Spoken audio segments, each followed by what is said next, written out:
All right. Hello. Welcome to another edition of the BCSN SportsWrap. Bryan Fulford and A.D. Drew here on a Sunday night. I guess we're back. Yeah. Welcome back to Sundays. Welcome back football. Welcome back to the SportsWrap on Sunday night. I guess this is where, after much debate, I tried to get us to move to Monday, but Drew just wasn't having it. So I guess we're gonna be stuck on Sundays. Either stuck on Sunday or stuck on stupid. One of the two. Whatever.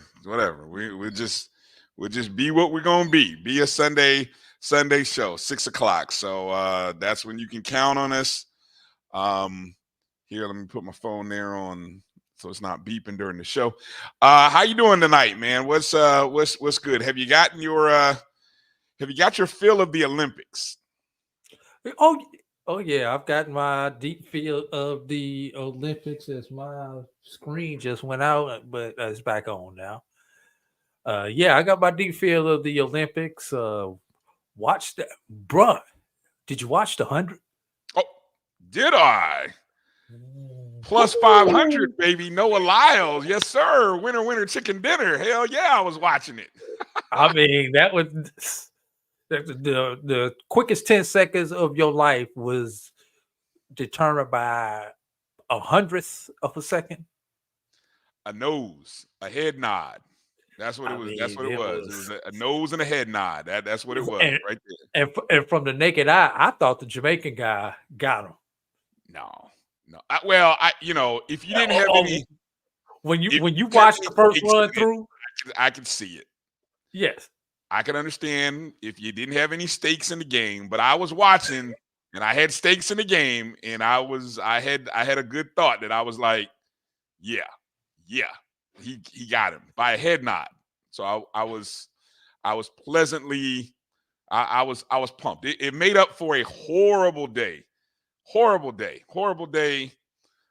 with some wagers, and so it saved me from really going into the toilet. So I was happy. Yeah. Okay. And we gotta wait to see the race. Look, whatever. The torso, the head nod. I don't know what I knew, because it so that's a great clarification. I appreciate that, Blue Jacket for Life. That it's the torso. So I'll go back and look at it again, but I thought it was the forehead. But anyway, okay, his torso made it. So okay. Props. Yeah. Props to Noah Lyles. Coming home. Plus 500, Drew. Cha-ching. Right. And now we got to wait and see if the USA women get the #1 seed or not. I believe they had to wait And on what #1 seed in what? What sport? You got to be specific. basketball going to the medal round. You don't think they're going to be the 1 seed? How would they not be the 1 seed? Goes by point differential. So Somebody what else was that? beat Wednesday people by night, points? Thursday night, whatever day that was, where people were upset about the USA taking the shot, even though the game was out of reach, and then playing defense and blocking the shot. There was a reason why they were doing that. And Yes. whoever #2 is still has a realistic shot of having a bigger point differential than the US. Okay. Yeah. There's somebody in one of the other pools who's undefeated. I don't recall who it is, but they definitely have a shot of catching the US tonight, especially when you know what the number is. Last person up, the number, what you got to do. It's the France women's team. I thought it was French.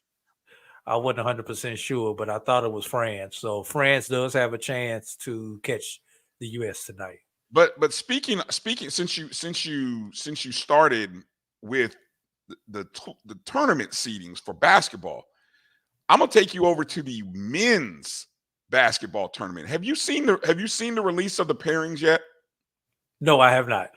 Okay. Obviously, on one side of the bracket, USA is on one side of the bracket. Canada should be on the other. Who would you presume to be the other two? This is pre-tournament, right? Who would you presume to be the other two top teams, or two? Who would you consider to be team 2 and team 3? I would say Canada and France.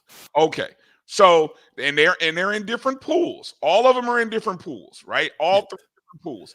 Somehow, this is crazy. The quarterfinals on the other side of the bracket, away from USA, you have France and Canada playing in a quarterfinal match, not even a semifinal. I have no idea. Did they? Somebody had to lose. No, nobody's lied. Somebody correct me if I'm wrong. I don't think France or lost because it goes by record first, and then margin. So one of them had to lose a game.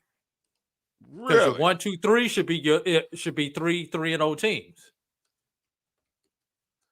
Hold on. I'm gonna just type in Olympic basketball schedule. Who lost? That's the part that I don't understand, because that would have made news, I think.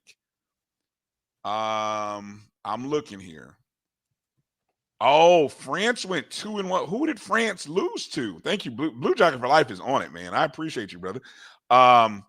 Who did France lost to? Australia. They lost to Australia today. Today? Did they really? Oh, no, I'm sorry. That's the women. I'm sorry. That was the women. Let me see. I'm looking at France. No, right? They lost to Germany. They lost to Germany Friday. Who was on Germany's team? Is that the team with the? Oh yeah, they lost 86-71. That's the team that has what's the guy? Dennis Schroeder. I'm just looking at some of the names on the French on that team. I have no idea who's on that. Oh, they got the Wagner. They got Wagner. They got the Wagner boys from Orlando Magic. That's what it is. Germany blew them out. Okay. Damn. Well, I'm not gonna lie, that's a shocker. I didn't see that. And so yeah, the two teams who I would have thought that could have challenged the US, Canada and France, have to play each other in the first round quarterfinal matchup. Somebody's going home. That'll be an interesting match, interesting game. Yes. And let's see, Australia beat France today in Group B, so that should give the US the #1 seed now. Yeah, I believe France was the team that we had to stay ahead of. Yeah, so we got so on that side of the bracket, on the other, the interesting games are on the other side, right? You got Germany versus Greece. That's Giannis in Greece, and then of course, as I mentioned, you got France versus Canada. You got Shai Gilgeous, Alexander, and that I think Canada's a loaded squad. And then you got, of course, Wemby and Gobert, and the other guy, former Orlando Magic player. I can't think of his name right now. He plays for France. And then USA will play Brazil. Apparently, Brazil is a high 3-point shooting team. They're playing in the quarterfinals, and then Serbia and Australia play. So you could end up with another USA versus Serbia matchup. Of course, Jokic plays for Serbia in the semifinals, right? Yes. And wow, so that's all starting Tuesday. Right. Yeah. So and the women begin on Wednesday. Women begin on Wednesday. Yeah, quarterfinals, women on Wednesday. U.S. plays Nigeria. How about that? Nigeria becoming the first. I even got to hold on while we're into it, Drew. You got the women's women's schedule. I got the women's schedule, but first off, let me give a shout out to Nigeria, the first African basketball team, men or women, to reach the Olympic quarterfinals. How about that? And of course, got to give a shout out to Savannah State's Azine Kalu Phelps.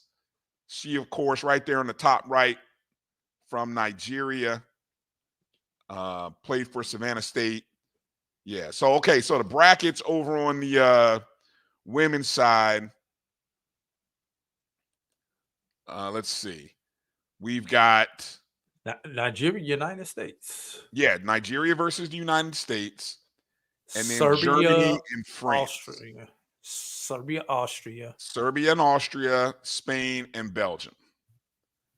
So I believe Germany and France are on the same side of the bracket as Nigeria and the U.S. And then on the other side, you have Spain and Belgium, Serbia, and Australia. So, yeah, exactly. So, yes, Nigeria's best player, of course, as I already mentioned, young lady from Savannah State. So shout out to her. While Drew's taking care of something, I'm going to say hello to everybody who's jumped in and joined us early on YouTube. If you're watching us on the Jericho Broadcast Network's YouTube page, we say hello to you. That's at MyJBN Online. In case you happen to be watching us on X or Instagram Live, we say hello to you. Come on over and join us in the chats.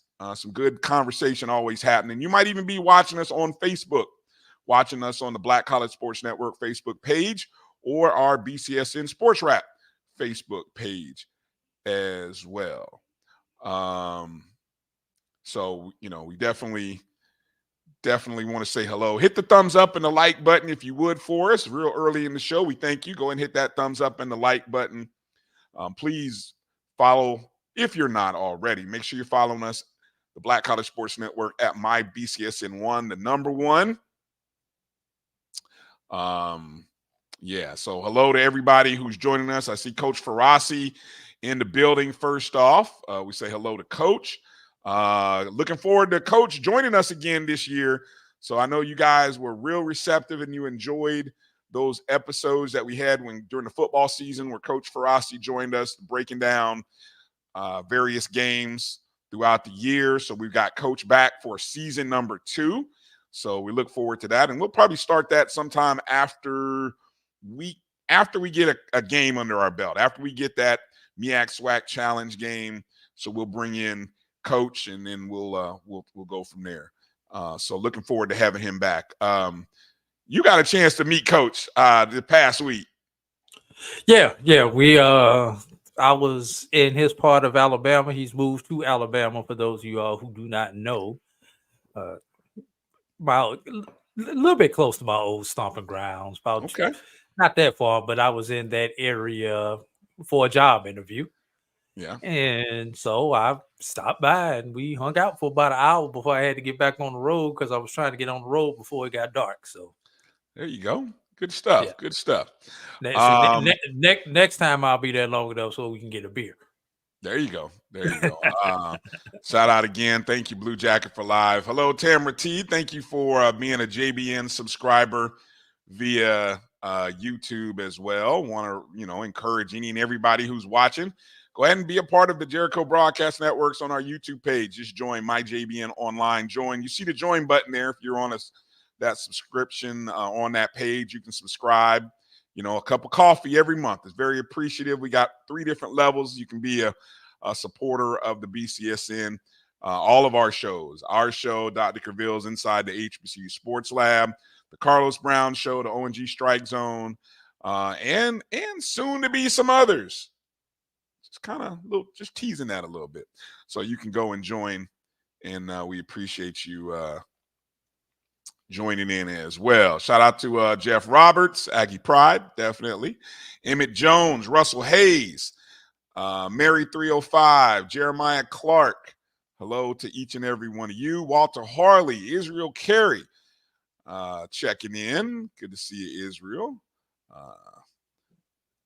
Lennon Blow, my favorite NSU Spartan antagonist. Appreciate you jumping in. 2 weeks away, Lennon. Get them. What was the bet again? Did I say? What was it again, Drew? Do you remember? I do not remember. All right, Lennon, if you remember, come on in and remind me what that bet is after we spanked that tail in Atlanta. I forgot what the bet is already. I'm gonna have to remind myself. HBCU Band Talk. Appreciate you, Theron, coming in. Mike Road Dog Reed as well. Chuck Hunt from Monroe, Louisiana, checking in. Appreciate you. Why you mad? Why you mad? Hey, put it like this. At least A&T was in somebody's poll. Every other poll I've seen, you ain't been in a poll. That's because nobody's poll went that low, Brian. You ain't have to tell him that, Drew. Don't tell him that. I was trying to be nice. I was trying to let him know at least he was in a poll.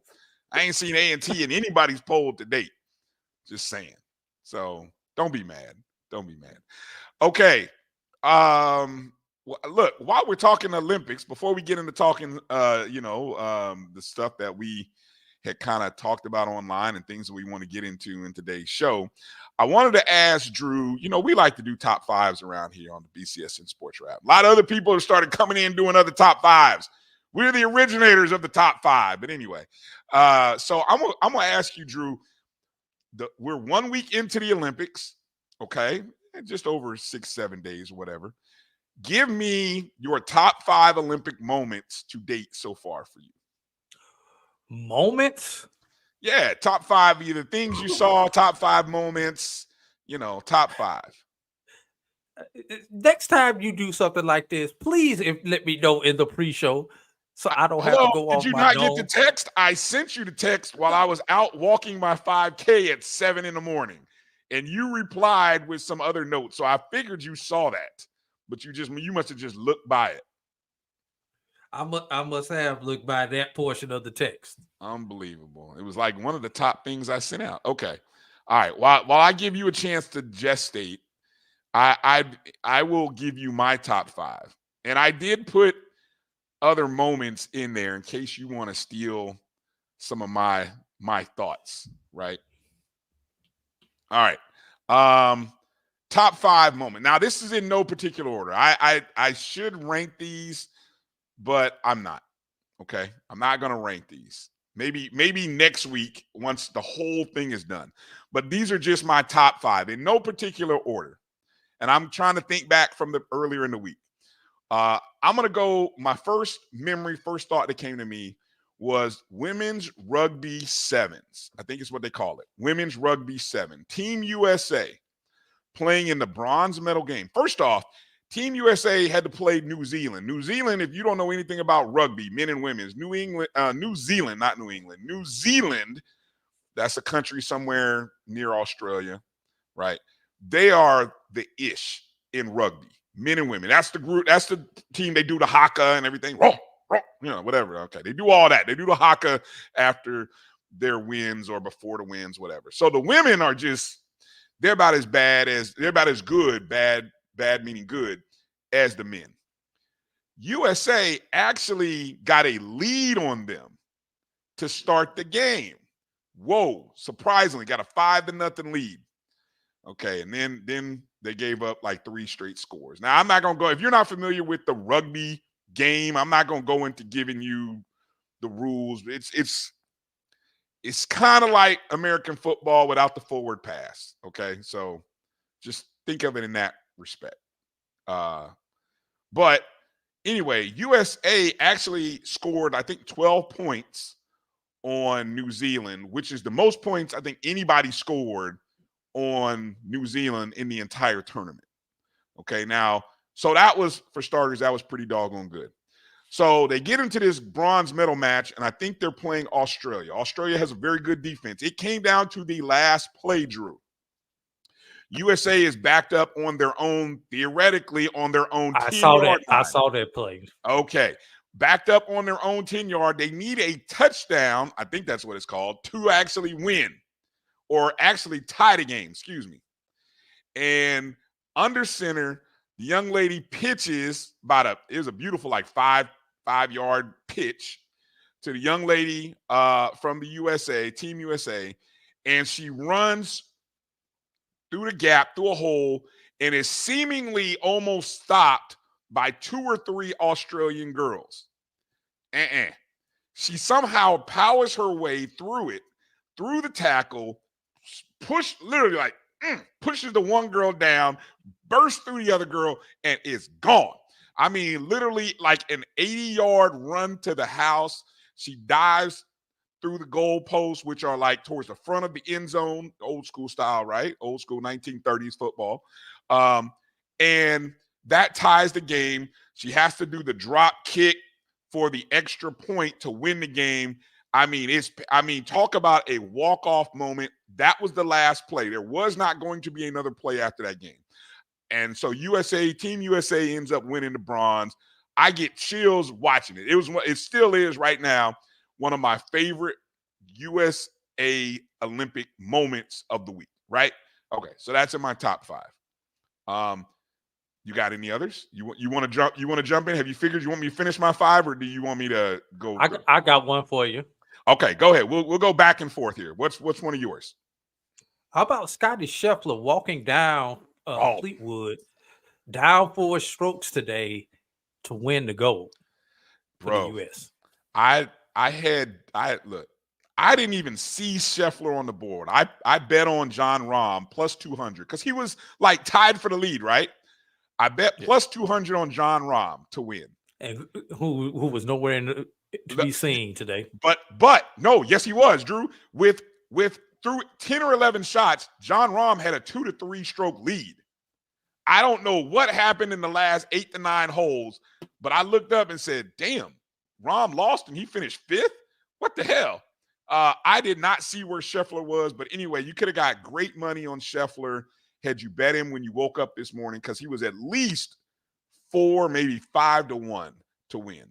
Great, best golfer in the game right now, and you never get that kind of odds on a Sunday with him. So damn, yeah, that was a shocking moment. But American Scotty Scheffler, baddest golfer on the tour right now, and I think so shout out to him. Okay, that's a good one, Drew. That's a good one. Okay, let me give you another one. I'm going back earlier in the week. How about Simone Biles in the all-around competition? On the last rotation, the girl from Brazil, actually, let me see. Suni Lee had already gone. She kind of assured herself a top 3 finish. The girl from Brazil goes next. She basically vaults over Suni Lee in the standings. And so here's Simone Biles. She needs to have, this is her event, the floor routine, right? She's the last competitor to go. She needs to have a great showing. And what do you know? She stuck it. And there was a moment, Drew, in one of her runs from corner to corner, where they do the runs and do a bunch of splits and the flips and everything. And she landed it. She stuck it. And you can see when she landed, she had this big ass smile on her face. And I think she only had one more to do after that. But you just knew right then. It was like, yo, she's got it. She just wrapped it up. So, yeah, for me, seeing Simone, and then at the end, Simone and Suni Lee, gold and bronze, the 2 young ladies got, they were kind of holding the American flag up, running around the floor mat. They were so excited. I mean, that was a very cool moment. Great to see Simone Biles. I think she's the first gymnast to win multiple all-around gold medals. So just an outstanding performance. And I think USA has won 6 in a row. We've had the all-around champion for 6 consecutive Olympics. So shout out to Simone Biles. So there's 2 for me. What's another one for you? I was gonna go with that same one. Okay. So we have that one in common. Okay. Let me think. How about in swimming, Katie Ledecky? Yeah, that's one of mine too. Now, which one though? Because she had a couple of pretty nice moments. But the fact that she's won the same event 4 consecutive Olympics, and has like the top 19 fastest times in the event, like world records, Olympic record. Then how about that's how dominant she is, and that's the 1500 meters that you're talking about. She's won that 4 consecutive Olympics, and she has the 19 fastest. I mean, Drew, you even if you get close to her, you've got like the top. I mean, damn, she's just a GOAT in that sport. And who knows, at her age, Drew, she might be able to still run that race in 4 years in LA 2028 and still might be the best Olympian. Because that's the event, Drew, where she like has like a 15-second lead over everybody. Like she's finished and there's nobody on the screen once she hits the wall. It's ridiculous how good she is. But yeah, that was one of my top 5 too, Katie Ledecky. But I had a different one for Ledecky. The 800-meter race, which that's the one where she is going up against a girl from Australia who's kind of like a rival competitor. And she actually had to beat her. I think it was a close race. But a lot of people had the other girl from Australia predicted to win that race. And I think she lost to her in the 400. So for Ledecky to beat her in the 800 was pretty cool. And I think that was the one that put her, she became the first woman in history. No, she won 9. She won 9. That's what it was. That was the one that gave her her 9th career gold medal. So, yeah. All right. I got another one. This is just a personal fan favorite. We each have 3 so far. So 2 more. A personal fan favorite, Kevin Durant, not having played in 3 weeks, coming off the bench, 8 for 8 in the first half of his first game. Slim Reaper. That's a great one. Great one. That's a great one.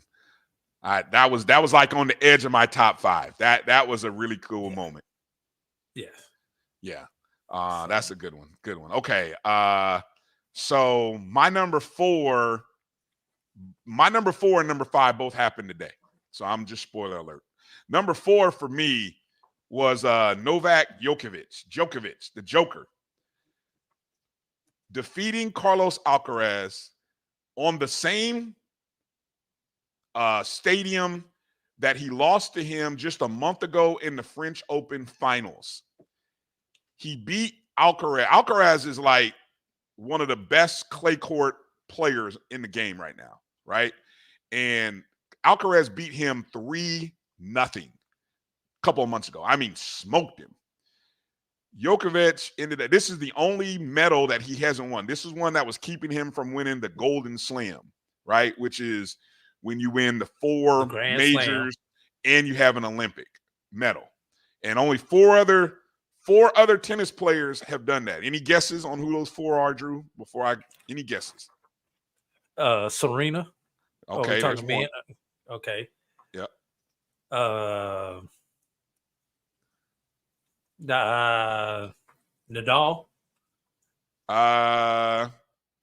Wasn't Nadal one of them? I think Nadal is one of them. Yes, I think Nadal is one of them. Yes. So you got 2. Hold on, I'm gonna look at my phone. I tweeted this out earlier, so you'd be cheating if you looked at. Yes, Nadal is one of them. Yep, there's right. 2. I'm stuck on stupid after that. Another American male. Ooh, Pete Sampras? No, not Pete Sampras. Who's the other one? Federer? Not Federer. He's not American. Back in Hell no, McEnroe. They would. No, not McEnroe. Not McEnroe. Not Sampras. No. Think long flowing hair. Brooke Shields. Agassi? Yes, Agassi. Yeah, Oh Agassi. wow. And then there's one more. A woman, his wife. Ooh, I just gave it Steffi? away. Yeah, Steffi Graf. Yeah, she was the first one. Okay. Yeah, Steffi Graf. So yeah, joke. But that was one of my. So that happened this morning. I was mad I didn't bet on Djokovic. I'll be honest. I'm mad I didn't. Yeah. Uh, no, he didn't withdraw from the French Open. He I think he lost. Was it? Ah, okay. Thank you. Thank you. That's right. That's right. See, I'm telling you, man, Blue Jacket for life. I'm gonna just go ahead and make you an honorary producer of the show. You're on it tonight. Yes, it was Wimbledon that he lost to him, and he had to withdraw from the French. I appreciate you, Joe. Blue Jacket for life, correcting us. Right. All right. Yeah. And then what's your you that's so you got 4, I got 4. My fifth was Noah Lyles today. That's my fifth. Okay. I mean, that's I my got fifth. you. That's my fifth. What's your fifth? My last one is not as victorious for the US of A, but the mixed 4x100. Mm. I don't know if you saw that, but how Femke Bowl walked down the US. She took Yes. that baton in either fourth or fifth place on the last leg Mm-hmm. and ran like a 47 Yeah. on her split. And for anybody who's run the quarter, a 47 is like wow. Now she runs the 400 hurdles Yeah. normally, and she usually runs that at 50. So her running a 47 with no hurdles is very believable. And she walked down 3 or 4 people, and she got 3 of them on the last 100. Yeah. About the last 100 is what was really cool to When watch. that's Coming when out she the really last got it. corner. Yeah, Yeah. Damn. yeah, That was yeah. impressive. Yeah. Yeah, For sure. unfortunately, America came in with the silver in that one, but that was an impressive run. Yeah. Good stuff. Yeah, I don't know. Blue Jacket said, why didn't they have I don't know the That's a order. good question. I don't know the order. I don't know. And that's another thing. Like I noticed these I mix don't think any of those people who ran that Bix 400 are actually competing in the Open in the 400. 400. Right. Yeah. I think those may be like people who only over there for one event and giving them a second event to compete in or something along those lines. Yeah. Yeah. The mix relays are kind of interesting. They even in swimming, they were doing the mixed relays, and it's kind of interesting to see that strategy of when are you going to have the women and when are you going to have the men? I think Because they've got it automatically set that is men women or women men. They've already got that predetermined. I don't know. I mean, it's Yeah. not like I think I they know have when that Bix 4x1, it was man woman. That was already set up for the like that. okay. See, I think swimming I is didn't pay different. attention to swimming. I think swimming is different. I think you just have to announce what you're doing, but it's not like predetermined. Like the women have to run the first one, the men the Right. second. No, I don't think it's like that in swimming. In swimming. Um Now look, just as a close to this little segment about the Olympics, EA, like some of the interesting like kind of scandals or stories that have been popping up. Yeah, I say EA in there. Shout out to EA. Hello to you. He talks about what's going on with the Jamaican women, man, because yeah, the was it Shelley Fraser Price? Yeah, she pulled out after the first round. I don't know if she pulled out or she was pulled out. You know what I'm saying? Well, Like something went she down. got a DNS. That's did Yeah, not start. well, something happened backstage or before she could actually get to the track or get to the something happened where she wasn't permitted. I don't know, it's kind of reminiscent of the of what happened to a couple American sprinters back in the 70s. Where some American sprinters were were actually late because of some kind of mix up or screw up with the timing. Um, so yeah, but that you had that story going on. The stuff going on with the boxing, the women's boxer. Is she a woman? Is she not a woman? She's from Algeria. You're like, damn, Algeria doesn't have transgender, do they? She wouldn't be. It was whole. I mean, that whole thing, Drew. That was a 48-hour discussion that I was of one thought for 24 hours. And then once I became a little more educated, I had a totally different thought. And then I just felt bad about my thoughts originally. I was like, damn, it's kind of messed up. Both of those countries, especially Middle Eastern or African countries, ain't going for that. They do not believe in the equity when it comes to your sexual preference. We'll just put it like that. Yeah. I mean, look, you can, and all of that was tough, man. That whole storyline was real. Hey, Emmett. Hey, look, You ain't never we been can't go around by a woman looks. that looked like a man. Yeah, we can't go I've by been looks. around, and I've been around plenty of men who look like a woman, and they are not. They are straight, but they just have that either feminine or masculine look. Yeah, that whole thing. You can't go by that. That was a whole unfortunate situation. The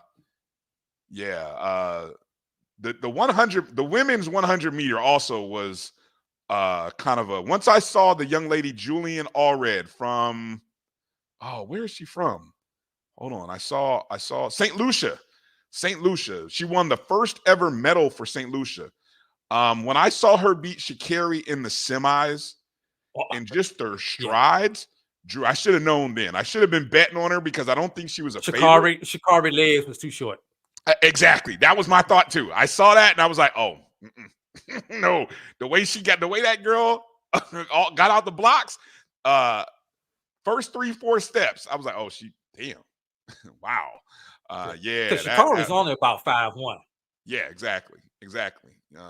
So anyway, that's and then so many different things. If we're gonna talk more next week, obviously, because the Olympics will come to an end, we'll have more to talk about. But I'm enjoying, man. I've been listening to podcasts.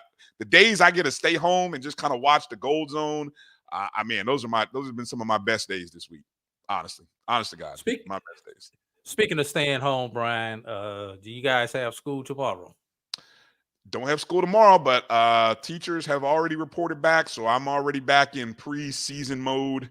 A week from Monday, school starts a week from Monday for me.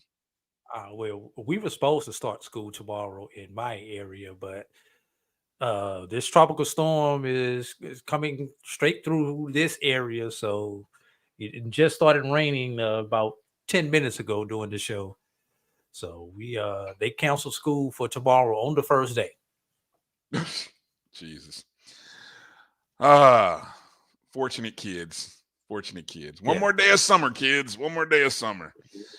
I don't know if this is worth it. It's supposed to be a one when it hits the coast. It's supposed to be down a tropical storm when it comes to my area. So we'll see what it is. Yeah, I'm sure I'm gonna get lots of rain. So anybody in the path of, was it Tropical Storm Debbie or something like that is what it's called? Debbie, yeah. Yes. So please be safe. Anybody, Tropical Storm Debbie, be safe. I'm South Georgia, North Florida Panhandle area. Yeah. Eastern Alabama. Yeah. Be safe, people. Be safe. All right. Hey, let's take our first break. Supposed to wind up in the Carolinas before it goes back out. So. Oh, wow. Okay. Let's take our first break. Drew, let's take our first break and then get into some HBCU football talk and some other stuff. We're here for a good time, not a long time tonight. So we got a lot of stuff we want to get to. And so we'll try to be quick and we'll try to be pointed. Appreciate everybody in the comments. Go and hit the thumbs up and the like button if you would. I'm not seeing any likes. I'm not seeing any thumbs up. You guys are disappointing me. We got a lot of people watching the show. We appreciate you. But go ahead and hit that thumbs up and the like button if you would. You're watching the BCSN Sports Wrap right here on the Black College Sports Network. We'll be back in just a moment.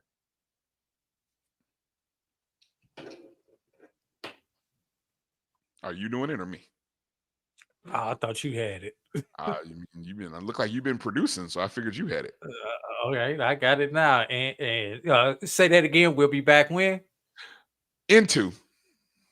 Choice Hotels is a family of brands that helps you get the most for your money so you can be any traveler you want to be. You could be a free hot breakfast hero at a comfort hotel. Yes! That's how you waffle. Mr. This script got a plot twist at a Radisson hotel. A business big leaguer. Go for key.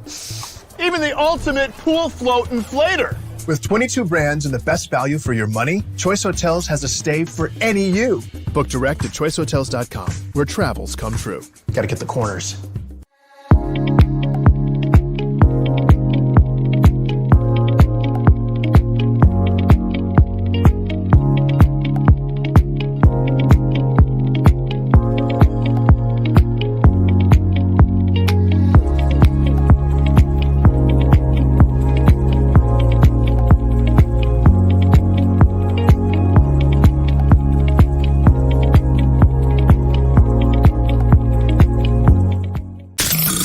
The human voice has always connected audiences with experiences. Major brands all across America have trusted Kever's voice time and time again.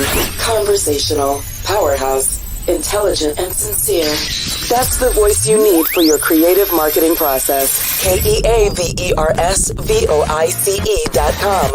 Kever's Voice, Kever's Voice, KeversVoice.com. Always on, all the time. Since 2002, Empowerment Resources, Inc., a nonprofit organization, has empowered more than 1,500 youth and adults in Duval and surrounding counties through its programs Journey into Womanhood, Girls Mentoring, Life Skills for Teens, and Parenting Education Coaching. To get involved with programs, volunteer, or donate, visit www.empowermentresourcesinc.org. Follow us on social media, facebook.com/empowerment.resources and instagram.com/empowermentJAX. Troy, you work here? I'm never not working. Like Head & Shoulders Scalp Shield technology, up to 100% dandruff protection, even between washes. Never not working. Never not working. Never ever not working. Head & Shoulders Scalp Shield, never not working. You're looking for the latest information on Southern University sports, the Southwestern Athletic Conference, and HBCU athletics. There's only one place to go. Tune in to the Carlos Brown Show, exclusively on the Black College Sports Network.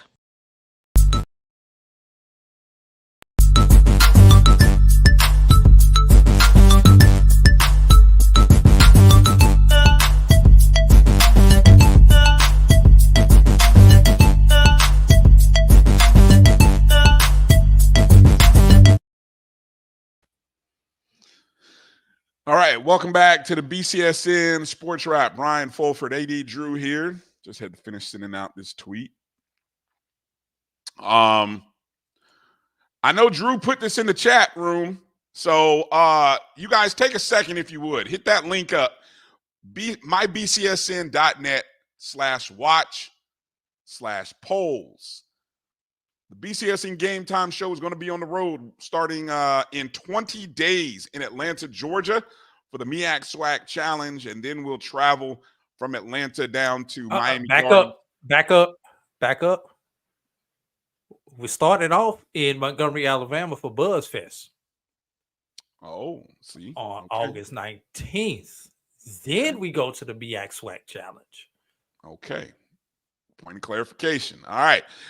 So that's the road trip starting in Alabama State, going to Atlanta, Montgomery to Atlanta to Miami Gardens, and where we go between then and the end of the season in Atlanta again is kind of based on you guys. So go ahead and hit the poll up. Drew put it in the chat room. He put it in the chat room on YouTube and Facebook. Take a couple of minutes. It won't take long to go fill this out if you would. I heard Doc kind of with a little challenge, and I know a lot of people who watch our show watch Doc's show. So if you didn't get a chance to vote during Doc's show on Thursday, or I don't care, vote again. Saturday, vote again. Yeah, can you? Yeah, if you can vote again, sure. Vote if again. It lets you vote again, vote again. We want our credit. Doc issued a straight up challenge. I don't know about you as a competitor, but I am a competitor. I respect Doc, but I've got to show the great doctor up on this one. I need my BCSN, my SportsWrap people to come through on this show. Appreciate you. All right. So again, maybe you didn't catch it on Doc's show. Maybe you didn't get a chance to do it on Carlos's show Saturday, but you can definitely do it here. So again, check the it's in the chat. Drew, he'll link it out one more time. I know he'll drop it one more time in there just in case, and then you can go vote. So where should we be this season? I was kind of upset I didn't see the Circle City Classic on there, but all right, I'm gonna let that go. But anyway, I mean, just 40th anniversary of the classic that kicked off HBCU football in the Midwest. So I mean, okay, whatever. Okay, speaking of football, before we get into Brian, we'll probably have more votes than people that show up to the classic. Anyway, shut up. All right. So before we get into talking about a couple of things that we're going to do Division-I over-unders today. Division-I football. I finally have the numbers all done. I have the BCSN line set. So we'll talk about that in a second. But I'm going to go to this story I saw it on HBCU Sports. I don't know where the original press release is, but it's regarding HBCU Go's announcement that they're expanding their Black college sports reach across the USA. Again, coming from HBCUsports.com. The Byron Allen-led media organization announced that it's increasing the ways HBCU sports fans will be able to consume live events for the 24-25 season. The expansion includes Fox-owned and operated stations in LA, Chicago, and the Armed Forces Network, according to a press release. HBCU Go indicated that it, quote, is cleared in over 95% of the U.S. television households, along with 15 new television markets. The platform secured distribution agreements with AMG Broadcasting, Sinclair, Gray, Tegna, Hearst, Nexstar, and Scripps Network. Quote from Byron Allen, it's important for us to showcase these excellent athletes at amazing HBCUs, not just in their hometown, but to sports fans worldwide. We are proud to be the #1 provider of live Black college sports. That's not true, but okay. Anyway, there will be, according to this article, it says there will be 26 HBCU football matchups this season, including 8 CIAA games, 9 SIAC games, and 14 in the SWAC, including the Southern Heritage Classic and the CIAA Football Championship. How many games did they say they're gonna have, Brian?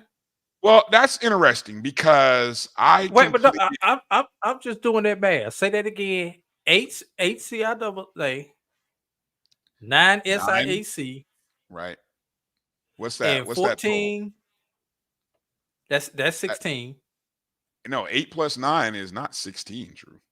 17, excuse me. That's 17. Okay. And then 14 in the SWAC. That's 31. All right. So yeah, I'm just reading what's here. I'm not in school. I'm not a math major. Hey, I do that math was off.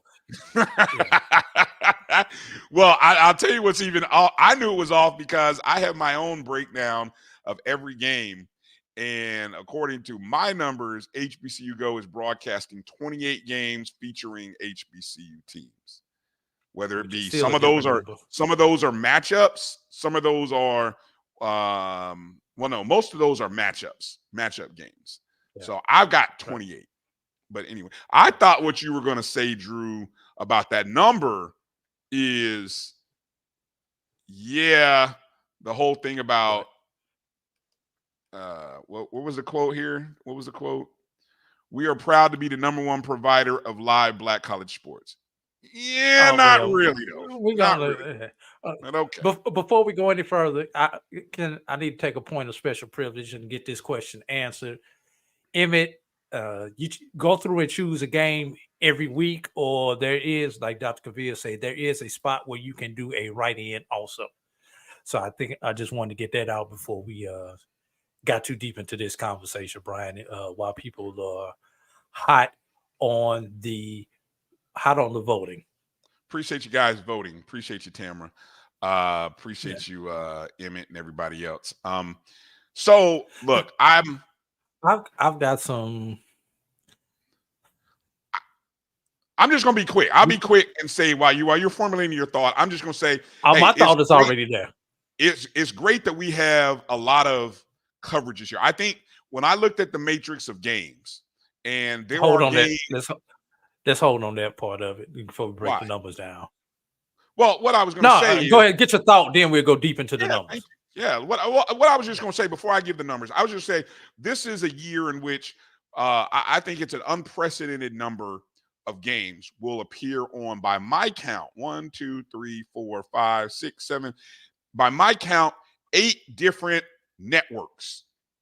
Now, I'm including the ESPN ABC family. Of course, you got HBCU Go. You got Flow ESPN Sports. ABC is counted as one network when you say I 8. said the ABC family, which includes that's one. Right. Flow Sports, SWAC Digital, CIAA Sports Network, NFL Network, NBC Sports, Big Ten Network. I'm not going to say the Black College Sports Network is dead yet in terms of broadcasting games, even though we have aired games, but who knows? We're working on some things to do games. Yeah, whatever. Whatever, EA. It's facts. It's facts. I would not throw anything out there if I didn't have facts behind me, EA. I don't have a lot of money, but I got some facts. And I got that FAMU banner behind me. So that's what I got behind me. Anyway. So Drew, you were gonna say what before I talk about the numbers? I'm really interested with the agreements that they have with the linear television stations. We'll just say it like that. Mm-hmm. There are a lot of Grio / HBCU Go games that overlap in time. I'm curious in the logistics of how that's going to work. And this is not throwing shade. This is a legitimate question. I am really curious as into the logistics of how that is going to work with them. You've got most games during September are going to start at the earliest 4:00 Eastern time. Realistically, most of them going to start at 6:00 Eastern time. And when you've got games overlapping 4:00 and 6:00 or something along those lines, how is that going to work on linear? Well, usually you'd have to on streaming. I understand that on streaming, market right? based. So you won't. So when you're saying we've got these multiple games, probably you're going to get one or the other. You're probably not going to get both on linear. If you understand where I'm going with that. Yep. Hold on. Let's use a game for example. Since you bring this up, let me pull up the TV schedule that I have. Let's start in week 1. Let me see. Now you're talking game times that are similar. That would overlap as far as a 3.5 hour time window. Yeah, I don't have game time. So like in week 2, well, hell, in week 1, when you have Clark at Fort Valley State and you have Virginia Union at Kentucky State, are those more likely to be 1:00 ball games? Probably not during this time of the year. Week 1, you don't think those will be 1:00 games? No, not during this time of year. Those are going to be 4, 5, or 6 o'clock games locally. So I'm assuming they're assuming one game is going to be on linear in, let's say, Chicago, while you'll be able to pick up the other one on the Grio. And then, of course, we know that you're supposed to be able to pick up all of them on the HBCU Go app or HBCU Go website. Like I said, I'm just curious about the logistics of it. I'm, not to throw any shade, but no, you're throwing shade because look, okay, the Fort Valley Clark game is a 1:00 kickoff. okay. Okay, Virginia Union, Kentucky State. I think that's being hosted by Kentucky State. I'm gonna bet my winnings from my Noah Lyles ticket that game is a 1:00 start too. It's actually a 3:00 start. So there you go. So it's still an overlap. There's still an overlap. Yeah, it's a 3:00 start. Yes. So I mean, you look, if and both of those are Eastern time zone. That part of Kentucky is on Eastern time. If you are television, we understand television will push games to their advantage. So if they were smart about this, they would push one game back to a 4:00 kickoff. 4:30. 4:30, 4:00. So that way you capitalize on a continuous stream of people watching one game to the next versus having to split up. Now, the HBCU Go package on a weekly basis, most of the time this season, they're airing 2 games a week. There's 1 week in late September 21st, where they have 3 games. There's another week in October 19th, where they have 3 games, but most of the games are 2. Right? So, And what'll happen on the Griot, for those of y'all who get the Griot, you'll have the game live, and then as soon as that live game goes off, you'll probably have the replay of the alternate game. And then on that week when you have 3, you'll probably have the replay of the third game back to back to back, like you are talking about. But as far as live coverage, it's going to be interesting outside of the internet or your streaming device, which is fine. That's fine. But once again, there's a little bit, I won't say misleading, but there's a little bit of confusion about how this is going to happen. It's going to happen one of 2 ways. I mean, either it's going to be regionally based in terms of the scheduling, or what? You're gonna have the one game and then you're gonna follow up the second. Now, I think the 3:00 is kind of the 1 and 3:00 is definitely short. So I don't know. I mean, that's halftime. No, not halftime. Third quarter. Yeah, third quarter. That's coming out of halftime. That you are coming out of halftime at 3:00. All right. I will say this though, Blue Jacket. Look, everybody's playing at 1. The whole for example, the whole SIAC and the CIAA, mostly 75% of the schedule is being played at 1:00.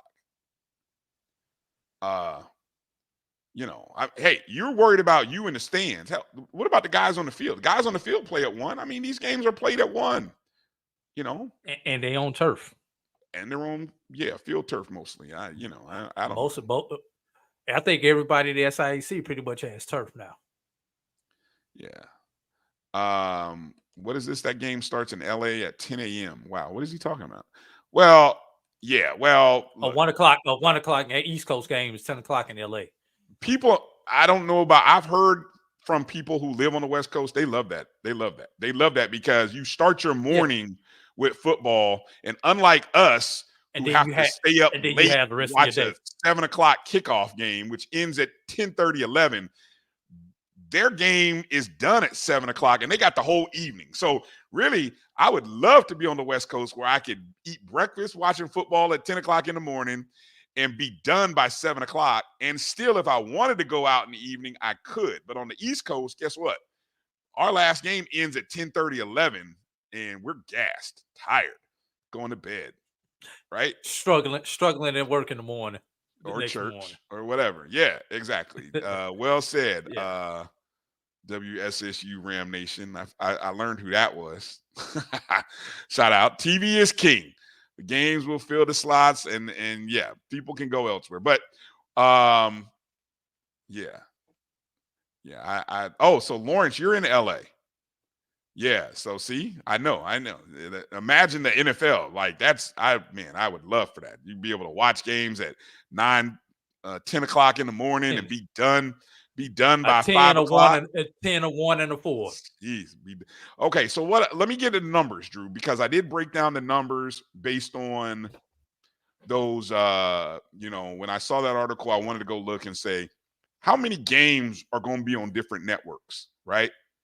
So amongst HBC, and I still think my matrix is missing some games, Drew. But anyway, right now I've counted on the ESPN/ABC family of networks, and that's ABC, ESPN, ESPNU, ESPN Plus, right?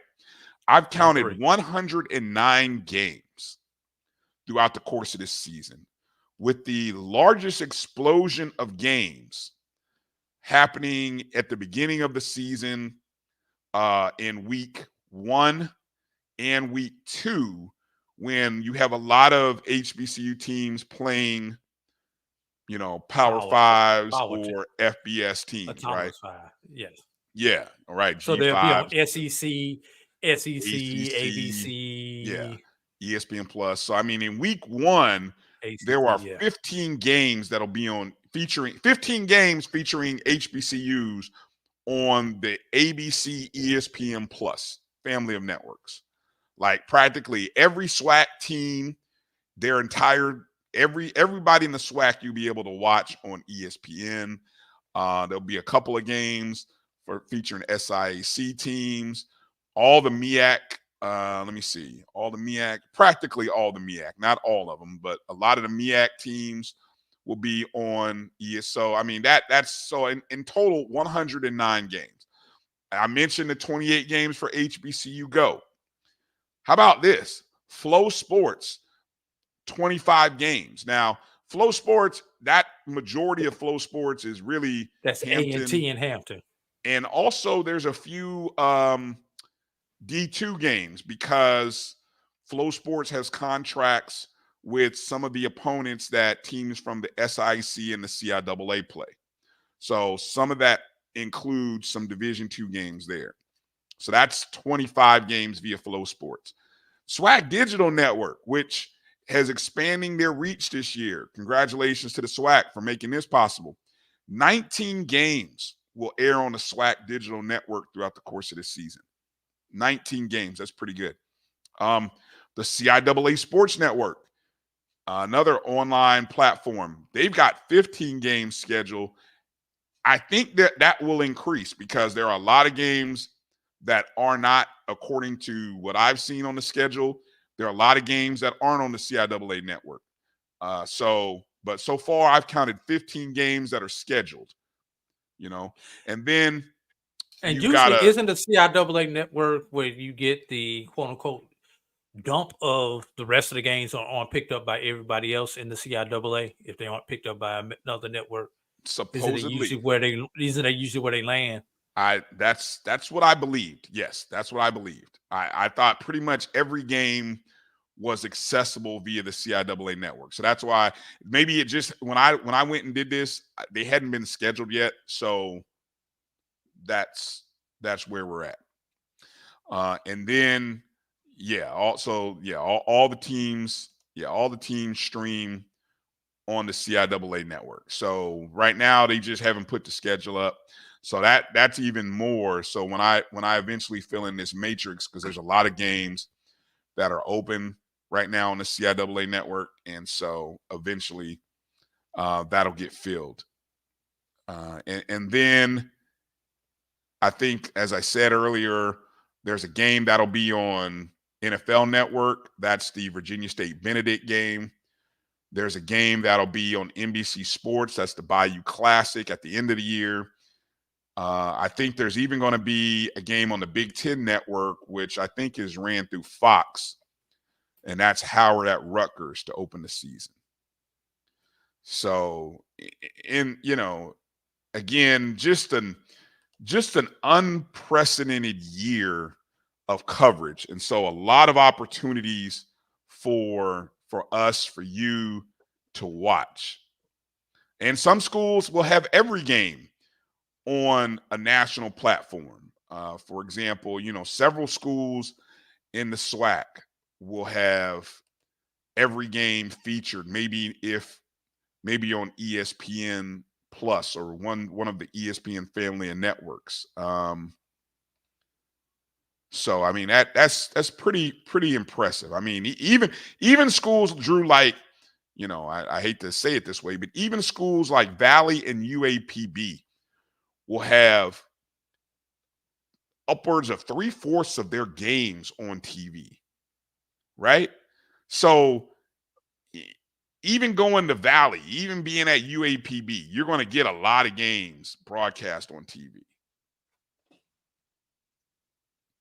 Yeah.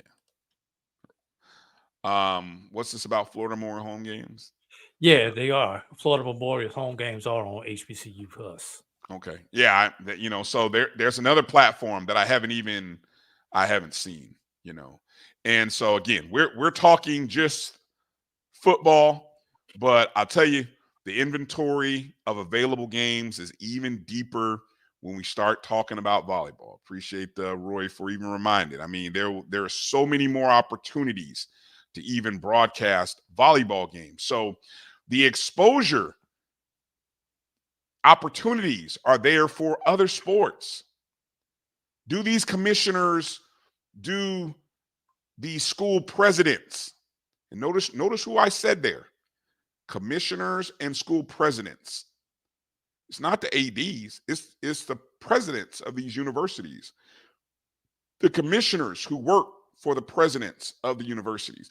Do they understand this? Do they understand that, yes, you're giving these great opportunities for football, but you have 2 to 3 times the amount of inventory with volleyball.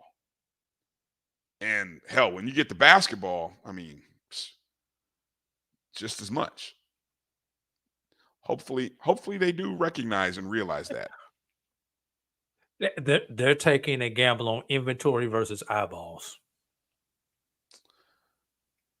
Thinking they're getting a better return on a football game than volleyball. Tell the volleyball coach or soccer. Tell the volleyball. Tell the soccer coach that. I mean, come on now, make it make sense. You can't. We know football. We know football pays the bills. Okay. Look, I can't argue that. I can't argue that. Which is why they created, things like Title IX.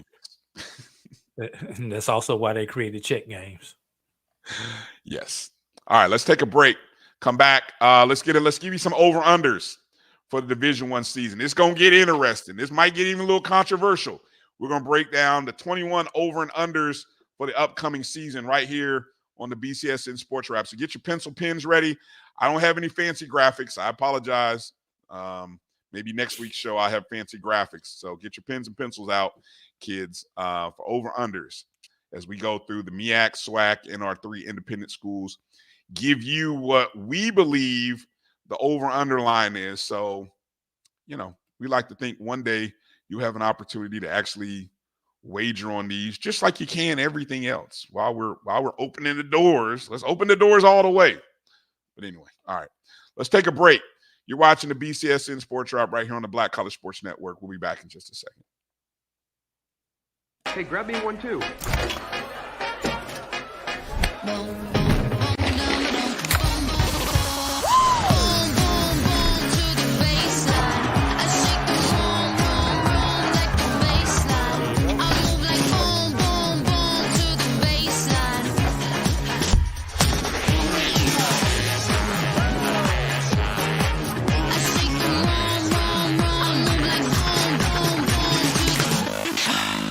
This is Brian Fulford, AD Drew and I are co-hosts of the BCSN SportsWrap. We talk about all things related to HBCU athletics. From the games, teams, coaches, and fan interest stories, we cover it all. You can find our shows on Facebook at BCSN SportsWrap, YouTube at MyJBN Online, and everywhere you listen to podcasts like Anchor, Spotify, Google, and Apple Podcasts. You can also find the show on the Jericho Broadcast Network's app. Make sure to download. We look forward to you joining the conversation and being a part of the show. This is the Dean of the College of HBCU Sports, Kenyatta Cavill of Dr. Cavill's Inside the HBCU Sports Lab with Mike Washington and Charles Bishop. Come mix it up in the lab where the course lecture is in session every Tuesday from 6 o'clock p.m. Central Standard Time on Facebook Live, YouTube Spreaker, or the BCSN app, as we discuss all things about the HBCU sports culture, including exploring the week that was in the sporting HBCU diaspora, as well as the upcoming week of HBCU Sports. With me, the Dean, the College of HBCU Sports, on Dr. Cavill's Inside the HBCU Sports Lab with Mike Washington and Charles Bishop. Course lecture dismissed. Choice Hotels is a family of brands that helps you get the most for your money so you can be any traveler you want to be. You could be a free hot breakfast hero at a comfort hotel. Yes! That's how you waffle. Mr. This script got a plot twist at a Radisson hotel. A business big leaguer. Go for key. Even the ultimate pool float inflator. With 22 brands and the best value for your money, Choice Hotels has a stay for any you. Book direct at choicehotels.com, where travels come true. Gotta get the corners. You're looking for the latest information on Southern University sports, the Southwestern Athletic Conference, and HBCU athletics. There's only one place to go. Tune in to the Carlos Brown Show, exclusively on the Black College Sports Network.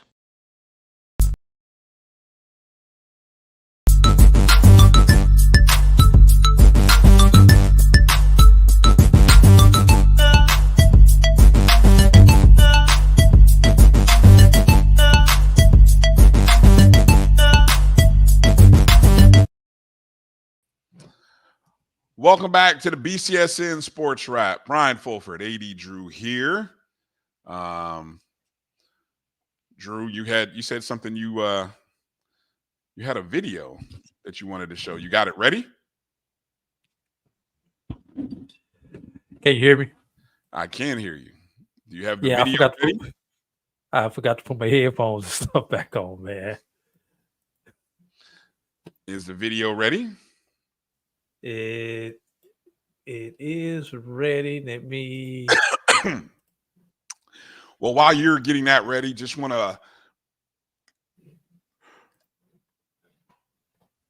take a moment to encourage anybody who's interested in advertising with the BCSN. Send us an email, info@myjbn.com. You can secure a spot in one of those wonderful advertisement segments that you just came out of, with not only our show, Dr. Cavill's Inside the HBCU Sports Lab, the O&G Strike Zone, as well as the Carlos Brown Show. Your business or company, or maybe you got a product, maybe you've got a service that you want to let people know about. You can reach out to us and advertise with the Black College Sports Network. Might even be some opportunities with some things that we have planned going on this season for some athletic events. So just hit us up, info@myjbn.com. If your business, or maybe you know of a business owner, Black business owner, hit them up. Let them know. Advertise with us. They don't. Hey, we take white money too. You said it's black. You know, we don't want no black. It ain't just got to be a black job now, Brian. Best tweet. Anyway, video is ready. Best tweet I saw was from Simone Biles.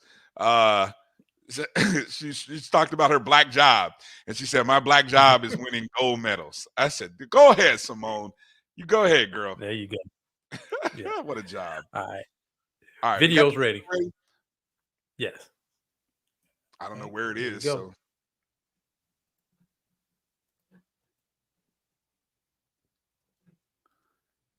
Oops. No sound. The $80 book bag. What you supposed to be studying for a doctor? Girl, go put this back. Girl, my God. Where your toe at? Back here? Good. What size is your feet? Okay, these by the 12. You can grow on these. A good walk. Well, let me see. Walk. Let me see. Every folder you get got to have a kitty cat on it. Girl, go get you some manila folders. Ain't nobody spending money on last year. Use the one from last year. We're not doing that. What's this? Another. I'm not buying another hoodie. No. What's these little thin tights for? What's this? What was Lululemon? $80 for a pair of tights. They can get you some Target Cat and Jack, $10. I don't sell drugs. What is this? Every pencil you get ain't got to have no Spider-Man on it. Go get you some number 2 so that you can write and learn. We need wipes. We need Clorox wipes. What you supposed to be wiping the school down? You ain't the janitor. Girl, no. Why all your socks got to be Nike? Just get you some for Family Dollars and be good. No. Now, you know I'm not finna buy you no white shoes. They're going to be dirty next week. Find you some all black Air Force Ones and we'll be good. Put them back. This is an $80 book bag. What you supposed to be studying for a doctor? Girl, Wait a minute. No, she didn't say you don't need no number 2 pencils with what she said with Spider-Man on it. Boy, Spider-Man. Get you some pencils with the number 2 on them. Boy. Man. It's back to school time. I thought I'd bring some humor to it, man. The struggle is real for these kids out here, boy. The struggle is for those parents because I've been that kid and I've been that parent. Hey, I'm mad when mama got the school list talking about what you need these Clorox wipes. Mama, because your kid and everybody else's kid sneeze and snot. That's why. Okay, pet peeve here, point of privilege, Drew. And I've been debating on creating an Amazon store, right? Because I've seen some other teachers do this. I said, maybe if I create an Amazon store, will my community support me if I create an Amazon store, right? I don't know. Y'all tell me in the chat. Would you support me or not? But anyway, tissues. Tissues are the number 1 resource. And we got one simple ask. If every kid in the homeroom, you're going to have about 20 to 25 kids, right? If everybody brings a tissue box at the start of the year, we're covered probably for at least the first 2. We're covered all the way up until at least Christmas break, maybe even past Christmas break. But man, it burns me up. Drew. I get like 4 kids that'll bring a tissue box. And those are the kids that don't even blow their nose half the doggone time. It'd be all the other kids that sniffling and I want to say every time, did you bring a tissue box? And they just kind of look at me.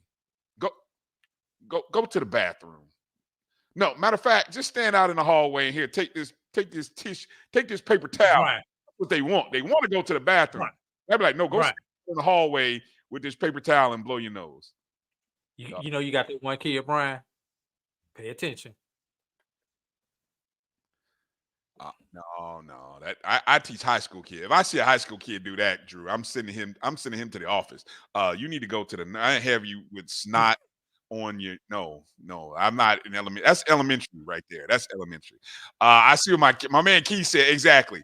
Hold on. Keith said, buy a pack of toilet paper. That's exactly what I'm gonna do. And so when I run out of tissues, they're gonna say, hey, use that roll of toilet paper since none of y'all brought tissues. You cheap somethings. Bryan, I got one better than that. Keith, you're going too far by buying it. When the janitor come around, take some of that scratch your toilet tissue. The one ply toilet paper. The one ply thin toilet paper. Ooh. You keep a roll of that in your classroom like I did when I was teaching. Yeah. No. I would take it one step further. You know how they always leave the little hat when they get down to the end of the toilet paper or the paper towel roll, and they set it on top? You take that one also and put it in your room, but most of us don't have paper towels in the bathrooms anymore. They pretty much everybody's going to hand dryers.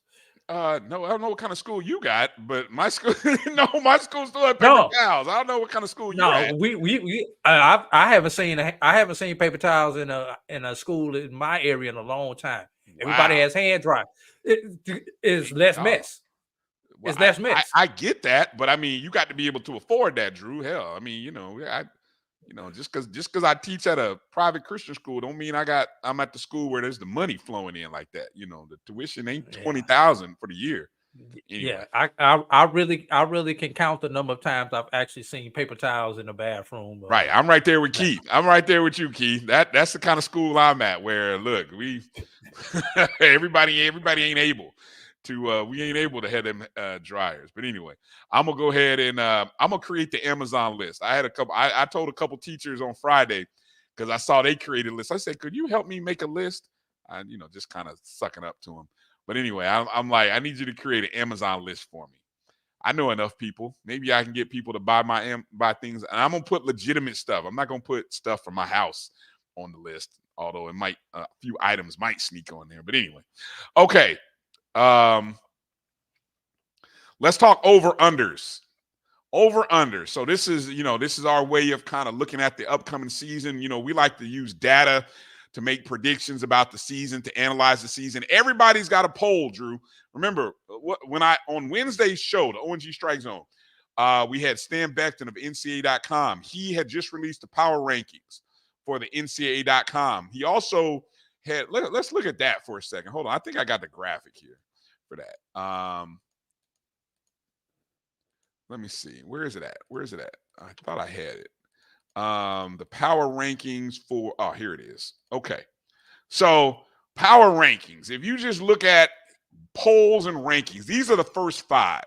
Now, since I have seen other people come out, now I'm not going to call names, but I saw somebody had Jackson State in their poll. And I'm sorry. I instantly looked at that and said, what in the shiggity? Because talk about coming out of left field, but okay. Yeah, you get a poll. You get a poll. All of you people watching us could have a poll if you wanted to. So I just went with the top 5, the first 5. Now, Dr. Cavill's not on here. Dr. Cavill's using marketing strategies and he's spacing his out over 2 to 3 weeks. So I don't have his top 7 or 10 even. But what's just your impressions, Drew? And of course, I highlighted Florida A&M because this is a graphic that I use for Wednesday's ONG Strike Zone. But what do you when you look at the 5 polls, the first 5 that came out? What are your just general thoughts here?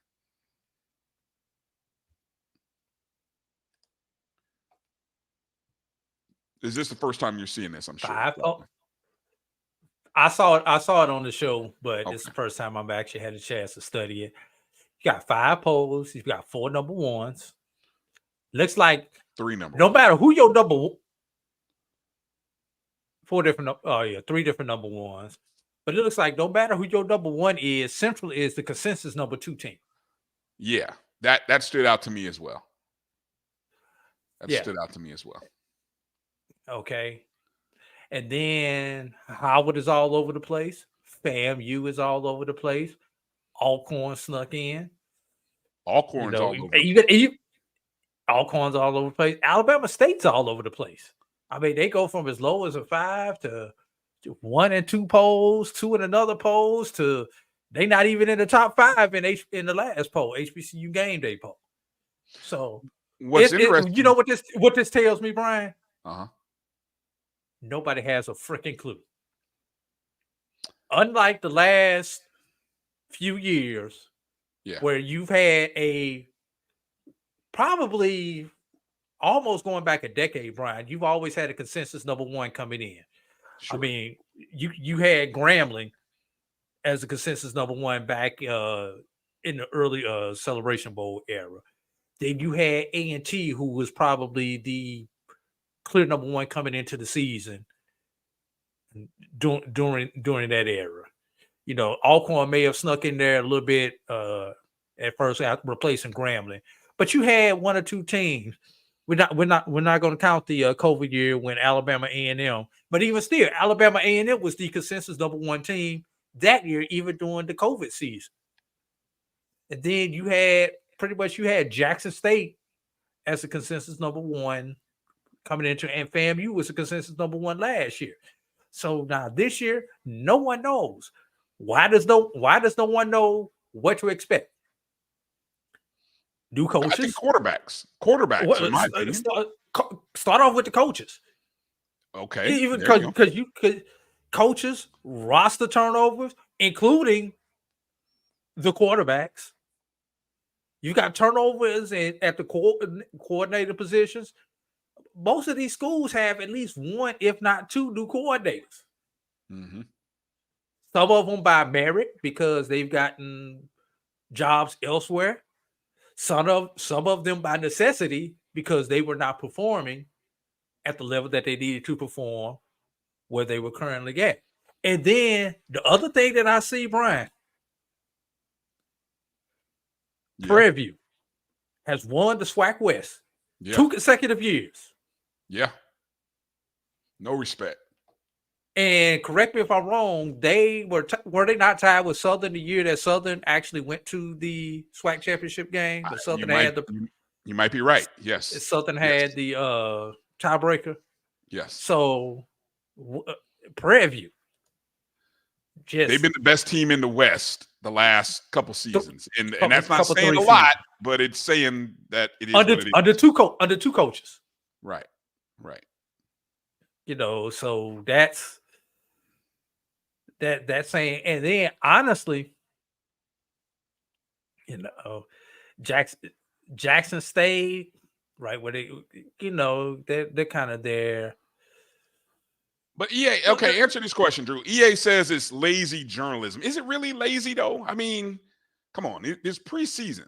It's preseason, EA. I mean, what do you want? I mean, in each case, look at let's use Florida A&M and Alabama State as a you know, litmus, right? 2 SWAC East teams. If obviously in the polls where you have Florida A&M won, you don't think so highly of Alabama State. But in the polls where you have Alabama State won, you have questions or don't think highly of Florida A&M.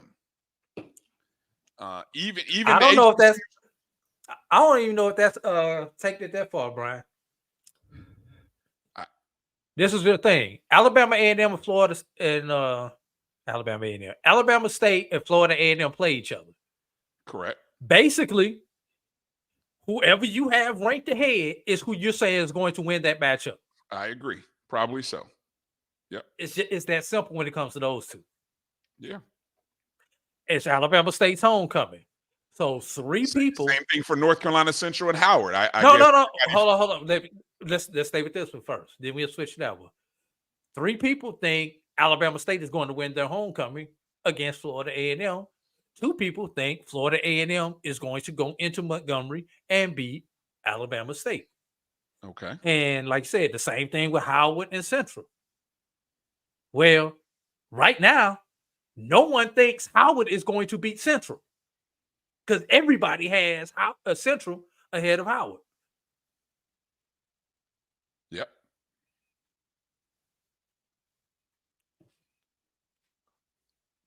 Yeah. I'm off my mess. Bama State plays North Carolina Central too. That's another caveat there. Thank you for that. Yep. Bama State plays North Carolina Central. So I think so if we're looking at that, that's telling you Central right Central wins 1, 2, 3 of those matchups. Alabama State wins 2 of them. If you're just using that one. Good job bringing that out, Keith. Yeah. So and again, polls and rankings, you know, I'll be honest. The conversation pieces. Yeah, some of these are voted. Like I know there are multiple voters, you know, and then there's others where you have a primary source. So you may have one person's opinion, you may have multiple people's opinion. For example, Box to Row was a coach's poll, if I'm not mistaken. Correct. My guess is HBCU Sports and HBCU Game Day probably used amongst their staff of people, right? Maybe even some extras. That's why I've always we've always look. Drew and I decided a long time ago to not do preseason polls rankings because it's so unclear. And I know, look, we understand. I put a poll out and I said preseason polls, like, dislike, or necessary evil. Last I checked, Drew, guess what was winning? Necessary evil. I mean,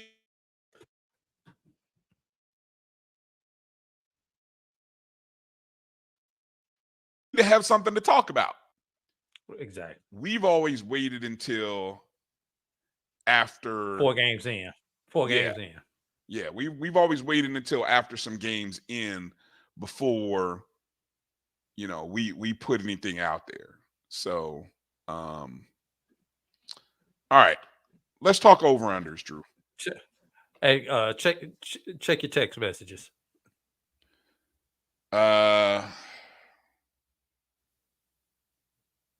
This is perfect content as I'm, you know, in the middle of a show here. Oh, all right. Yeah. Okay. I'm not surprised. Yeah. Interesting. Okay. Let's talk over unders. Where's my little banner at? Over under time. So last year was the first year we did this. And actually we did it in conjunction with Jamie Walker. You know, Jamie's been on the show a couple times over the past month. So among the 21 HBCU Division-I teams, we set an over-under win total last year. AD, you ended up having the best record overall. By a slim margin, you actually went 16-5 in your predictions last year. Jamie and I both went 15-6. And so let's just imagine, Drew, if there was a real legitimate betting market for us, we would have all won some money, right? We would have all came out looking pretty doggone good, right? Unless it was just us 3 in the pool, then I would have took all y'all money. Sure, but I'm saying if you know, because I mean, look, betting is legal in this country of America, except in some states, right? And win totals are, for a lot of conferences, especially at the FBS level, they're been out. The market is not so advanced at the FCS level, sadly. Okay, so what we try to do here is try to say if there was a legitimate market in the preseason, right? This is what the win total would look like on the season. And when I say Drew went 16-5, you know, that's actually, you know, plus 11. Jamie and I went 15-6. What is that? Plus 9. Plus 9. Okay. So, you know, 9 units, 11 units. If you bet $100, you'd be up 900. You know, Jamie and I, Drew, would have cleared 1,000. So we'd all be eating steak dinners, going somewhere good, Drew. So that's the positive sign. Okay. So that means now, you know, if I were a bookmaker, they might look at me kind of strange and say, you were off on your numbers. You got to do better, because the idea if I was at a book, you want to be at what? 50, 55%. Yeah. So you don't want to give away too much. So let's start by looking at the independents. Let's start with the independent. And when we say independents, we mean non-MEAC, non-SWAC teams. So Hampton, North Carolina A&T, and Tennessee State. I'm going to start with Tennessee State. Okay. Tennessee State, last year they went 6-4. Okay. The prediction on their season was really 5-6. Okay. 5-6 was the prediction. We went with a line of 5.5 last year. Okay. This year, Tennessee State is actually predicted to have a similar record. They're actually predicted to go 5-7 this year. So I will once again, Drew, set the line at 5.5 games. So will Tennessee State go over or under 5 wins? 5.5 wins. That means, 5 wins would be under, 6 wins would be over. I gotta pull up the schedule. Oh boy. EA says over. EA is going over on Tennessee State, 5.5. You guys let us know. Come on, we don't want to take. We got to move through this, Drew. So you got to be quick. There's over again. So Mary's going over. I'm going over. Emmett's saying under. You're going over. what, Drew? Over. I can give them 6. Yeah. I'm just curious. Where do you see 6 at? Now I'm gonna I'll make you go. Where do you see 6 at? Okay. I'm gonna give them Valley. I'm gonna give them UAPB. Okay. I'm giving them Lindenwood. Mm-hmm. This is where I wish that's 3. If I'd had the schedule graphic, this would have been a good segment to have the schedule graphic. Yeah. I give them Western Illinois. I give them those 4. All right. 5.5. So you've got Southeast, Garner-Webb, UT Martin, Eastern Illinois, Charleston Southern to pick up 2 more wins, because you will not beat North Dakota State.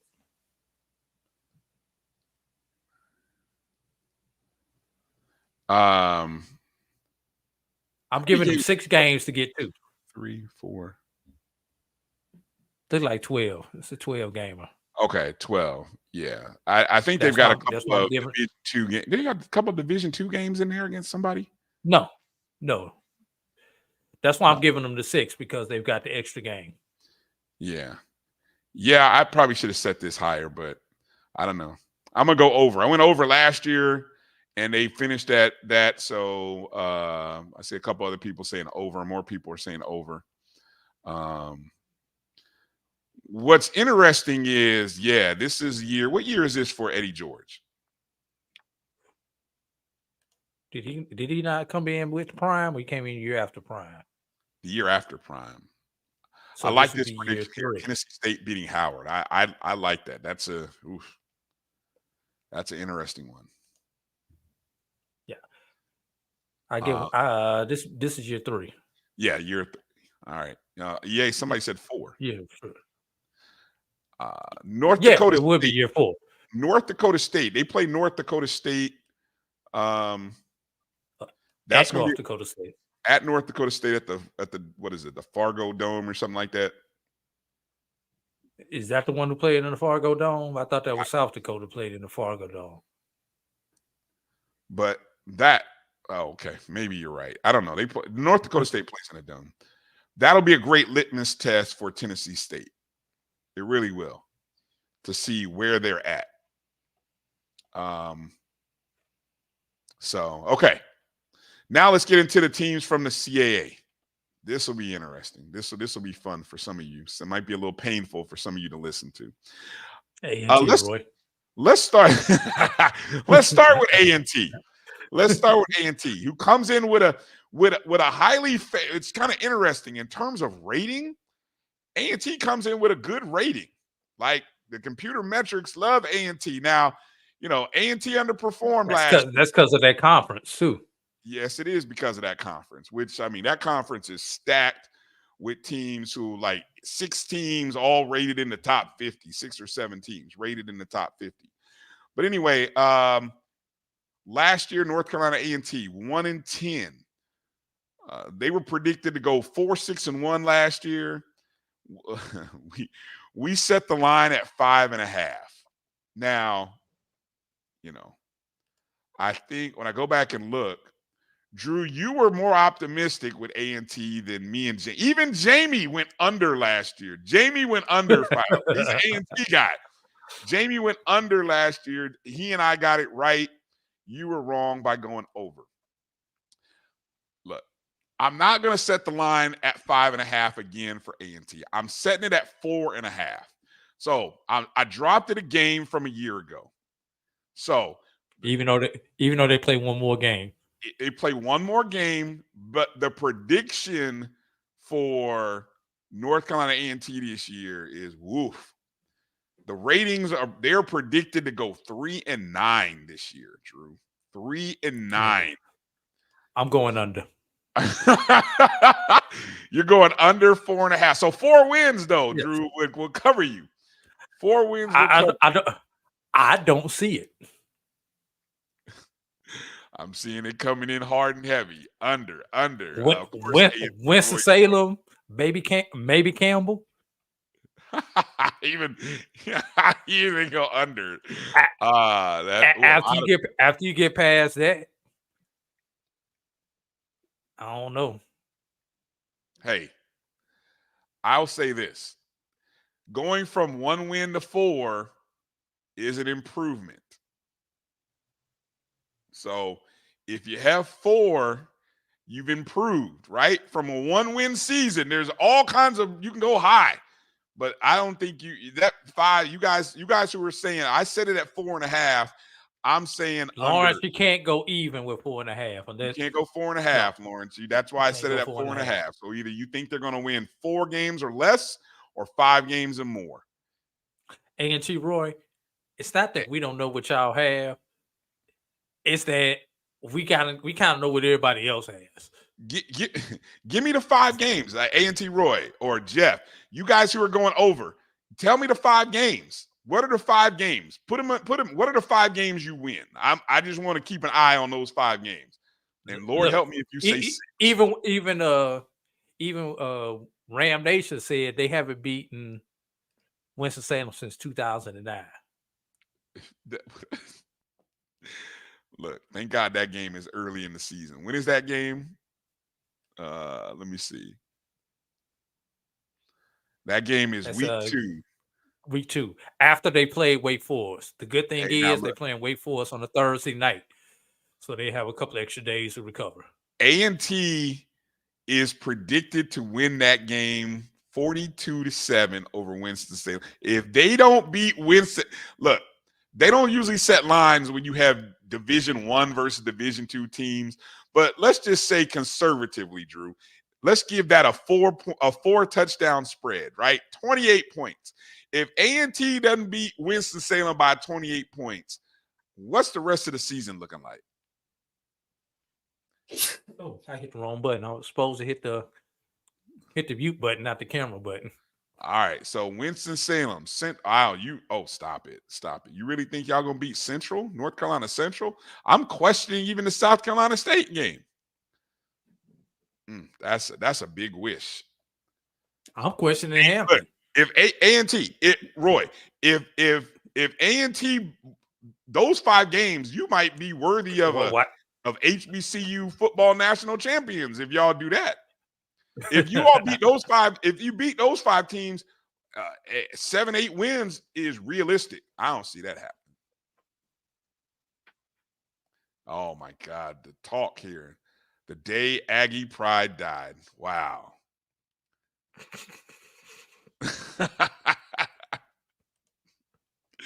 All right, well, there it is. Okay, so I set it at 4.5 for A&T. Let's go over to Hampton. They're Colonial. Is it Colonial? Coastal. They're Coastal Athletic Association brethren. Now, Hampton, last year they went 5-6. They were predicted to go 2-6-1 last year. We set the BCS line at 3.5. I think we all felt good about Hampton last year. We all went check that. We all went under last year. We didn't feel so good about Hampton. We all lost that one. We all went under and we lost. Hampton proved something to us. This year, though, Hampton's predicted to only go 3-9, Drew. The only games Hampton's predicted to win are those HBCU games. Honestly, no, that's true. But I'm a little more bullish on Hampton. Wait a minute. They're not even predicted to win all of those because they've got 5 HBCUs on their schedule. You're right. They're predicted to lose to North Carolina A&T, which is surprising to me. They are predicted to lose to A&T. They're even predicted to lose to Howard, which they never lose to Howard. So I know that's wrong. I'm going to tell you that right now. That's wrong. They don't lose to Howard. They own that H. So if nothing else, they're going to win that game. So I'm a little more bullish about Hampton because I think when I look at Hampton versus North Carolina A&T, Hampton has a better quarterback and a better running back. Sure, they got a new coach, but I'm more in line with Hampton. A coach who was not there in the spring. Okay, I get it. Yes, I get it. Talent, though. Look at the talent. You got to think about the talent. You got to have a quarterback. You got to have a running back. I think Chris Zellis might be the best quarterback. I still believe Chris Zellis might be the best quarterback in HBCU football this year. I'm just saying. So I set the line at 5.5. He's definitely top two. He's definitely top two. I set it at 5.5. So the question is, again, 12-game schedule. Hampton went 5-9 last year. They go over or under 5.5. Hampton, 5.5. Over or under 5.5. I'm going conservative. I'm going to go under. Ooh, below 500 a year, huh? Say it again. I said you're saying you're going, so you're going under. You're saying less than a 500 season this year. I mean, let's look at it. They're not predicted to win anything but those HBCU games. But it's not like they playing any punk HBCUs on their schedule. Exactly. They played Morgan State to open the season. Virginia Union. That's not going to be easy. It's not going to be easy. That's not an easy game. Norfolk State. That's going to be a 3-point spread. Howard. The first 4 games, Hampton schedule. Morgan State, Virginia Union, Norfolk State, and Howard. That's the first 4 before you get into conference play and have to play William and Mary. Right? I mean. Yeah. The one thing that helps is that they're playing A&T coming off of a bye. Yes. One thing that hurts is A&T is also coming off a bye, and that's their homecoming. Yeah. Hampton's also got, I just think there's an overrating of some teams in the CAA. Hampton is not predicted to be a favorite when they coming out of that A&T game, when they have to play Elon, Villanova, and Richmond. There's some, I don't know, man. I'm just a little more bullish about. I could see Hampton winning 7 games this year. I could really see Hampton. I would love to see Hampton win 7 games, but I am not putting my heart. I'm not putting my hard-on money. Yeah, on that. Yeah, I agree. Hampton has an easier CAA schedule.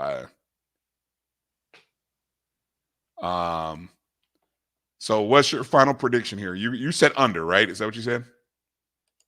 I'm going under. All right. So I'm going over. So that's the first one we disagree on. We both agree going over on Tennessee State 5.5. We both agree under on North Carolina A&T 4.5. We both agree. We split on the Hampton 5.5. Interesting. All right. Now let's go to the MEAC, because Jamie and I already did the MEAC, but I'm going to give you an opportunity here to go through and you'll hear what we did. So let's start in the MEAC. I'm going to start with the lowest rated team in the MEAC, and that's Delaware State. Delaware State last year 1-10. This year they're predicted to go 1-10 again. I set the line at 2.5 wins. I think 2.5 is the most respectable lowest. Under. Okay, you don't even want to hear the discussion. We just go to under. All right, no. So yeah, Keep going. Jamie and I both agree. We go under. Time. We go under. 2.5. 2.5 is the line for Delaware State. If anybody out there thinks Delaware State goes over 2.5, let me know. All right, let's go to the next lowest rated team in the MEAC. And that's Norfolk State. Kind of surprising, right? Maybe. They went 3.5. They went 3-8 last year. They were predicted to go 2-8-1. The line was 3.5 last year. Norfolk State is actually predicted in a 12-game schedule to go 2-10. I set the line at 3.5 this year. Both Jamie and I went over. Again, Norfolk State with 19 returners. 19 returners. I concur. Walter Harley says under. Really, Walter? 3.5 is low. I think I'm shading them some. Yeah. Edwin says they can get 4 wins somewhere, right? Should be able to. Yeah. All right. Let's go to the next lowest rated team. Everybody's darling, Morgan State. Everyone loves Morgan State this year. 4th rated team in the MEAC. Went 4-6 last year, which was an improvement. They were predicted to go 1-9-1. We set the BCS line at 3.5 last year. I think we all went over. When I look at that, yeah, we all predicted over, and we were right. I'm up in the ante this year on Morgan State, Drew. I'm putting the line at 6.5 wins for Morgan State. 6.5, yes. Now, 12-game schedule for Morgan. 6.5. So I'm talking another big jump in year number 3 under Damon Wilson. How much love do you have for Morgan? Jamie went over. I went under. And I think my under was really kind of shading it at a 6-6 season, which is 500. So, but Jamie's a little more bullish. He goes over. So 6.5. What do you think? I'm going to give him 75. You're going over. Yeah. Okay. All right. Again, the line is 6.5. Morgan's schedule. And again, when you look at the schedule, I've got it right here in front of me. Okay, go through it. At Hampton, at Hampton, Towson at home, Ohio at home, Virginia Lynchburg at home, Stony Brook. These can't all be home games. These got to be road games. If you're looking at the schedule, White is away. I'm looking at this right. White is away. White is away. Okay. At Hampton, at Towson, at Ohio, Virginia Lynchburg at home, at Stony Brook, Lincoln, Pennsylvania at home, Merrimack at home, bye week, Central away, Norfolk home, Delaware State away, South Carolina State home, Howard home. Still going over. 6.5 is the number. Drew's going over. Jamie went over. I'm going under. A lot of people going over. A lot of people going over with Morgan State this year. Wow. So you guys are. And I'm going to tell you, the swing game is going to be game 1. For who? For both Morgan and Hampton, I think, right? Yes. That's going to be the swing game for both of them. Okay.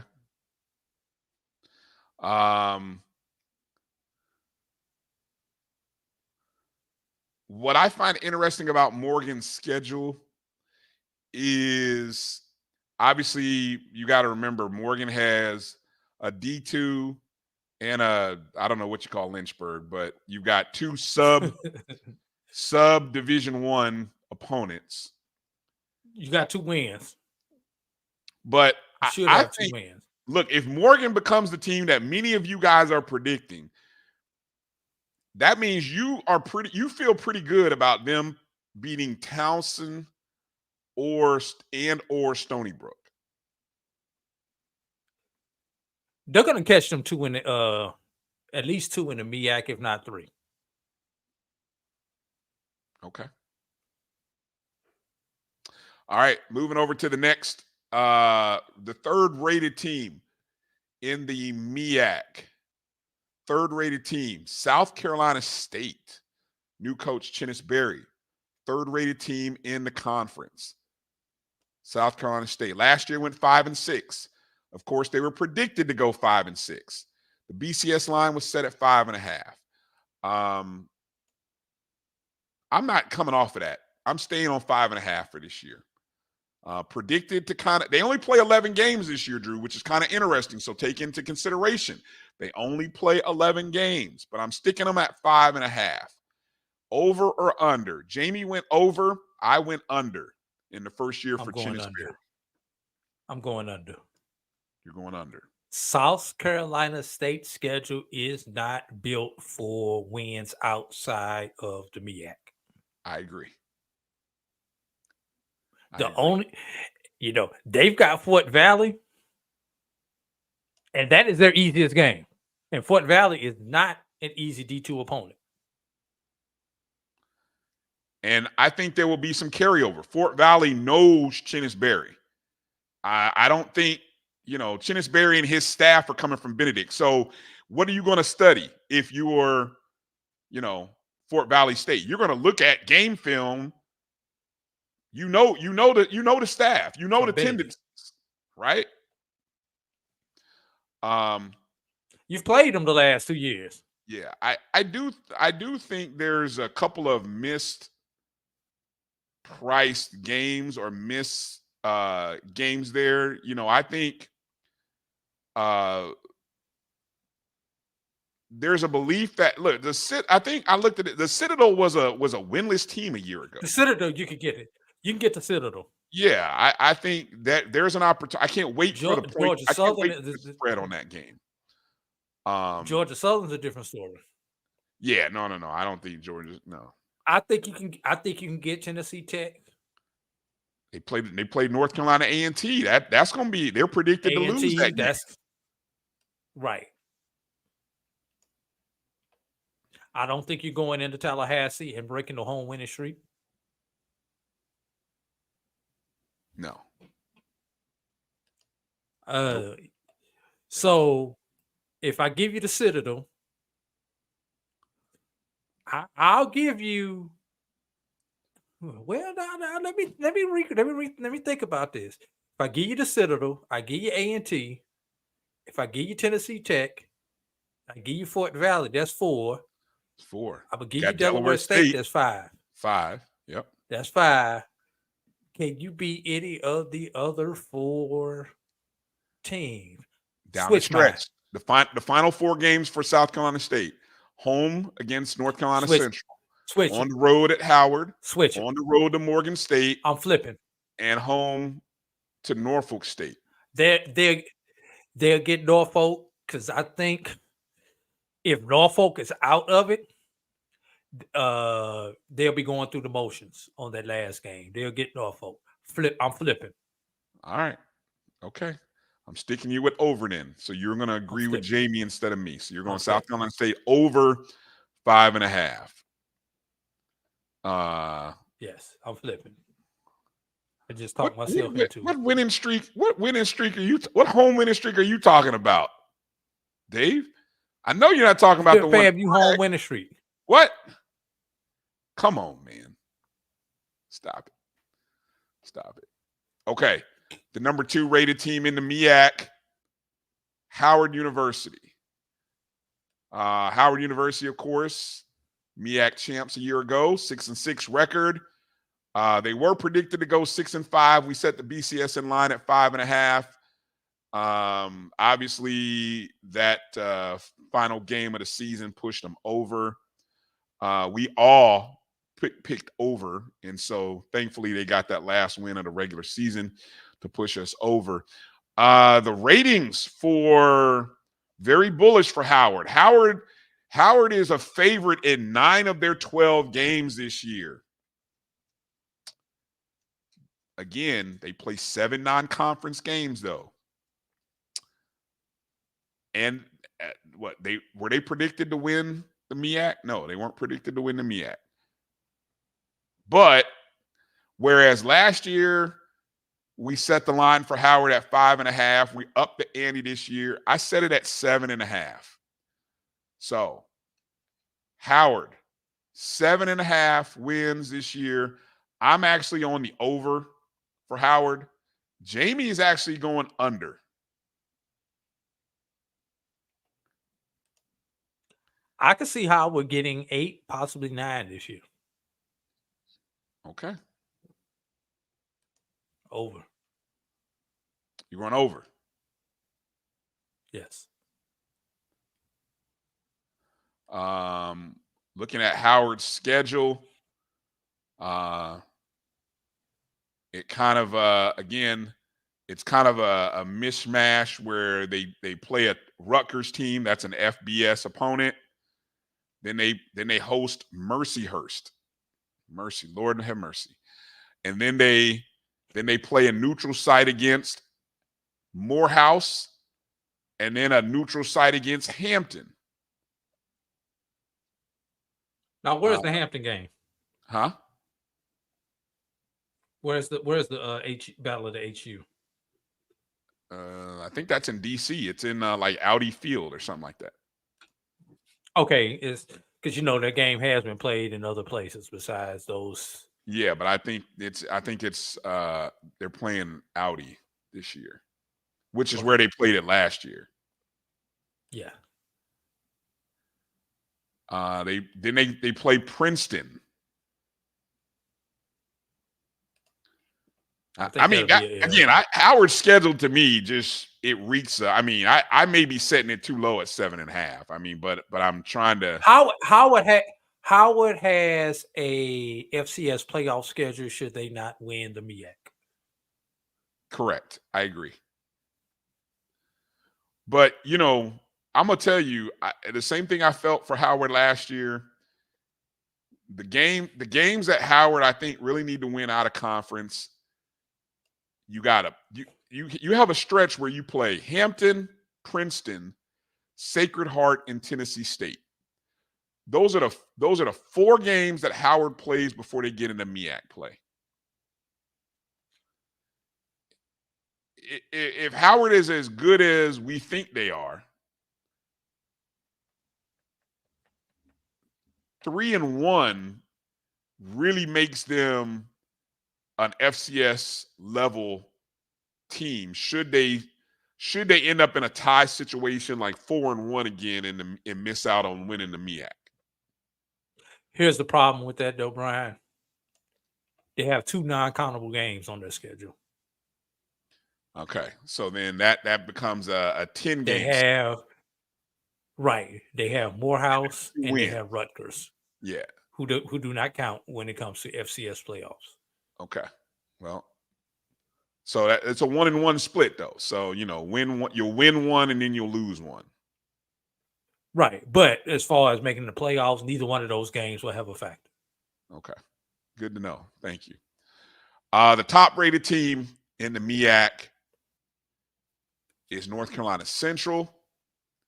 Last year, 9-3 playoffs. They were predicted to go 7-4 last year. We set the line at 8.5.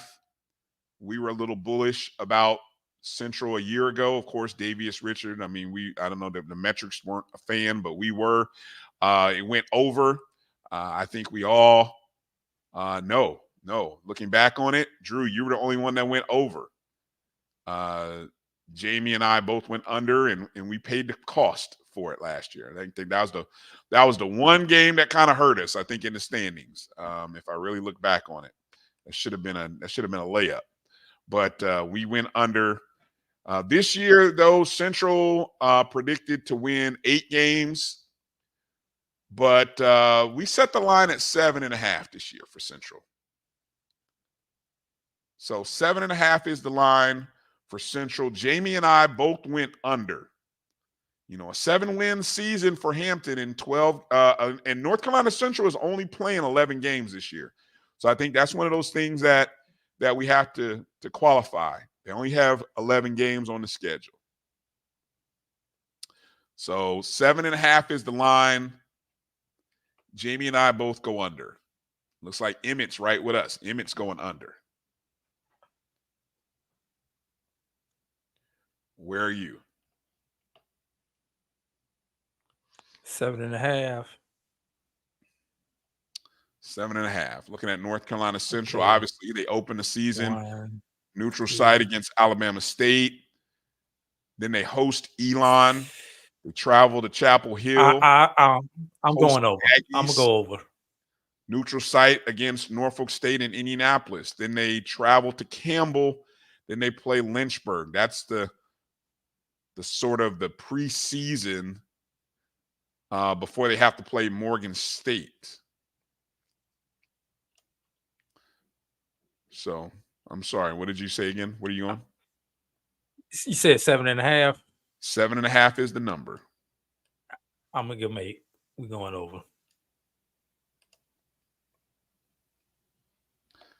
All right, a lot of mixed emotions and feelings there. Jeff's going under for Central. Lawrence is going over. Okay, so it looks like we are all over the place among you, me, and Jamie. The only ones that we agree on, we agree that Norfolk State will go over 3.5, and we agree that Delaware State will go under 2.5. Everything else is a split. You and I both agree that Howard will go over 7.5. Jamie says, you and Jamie both think that Morgan State will go over 6.5 wins. I say no.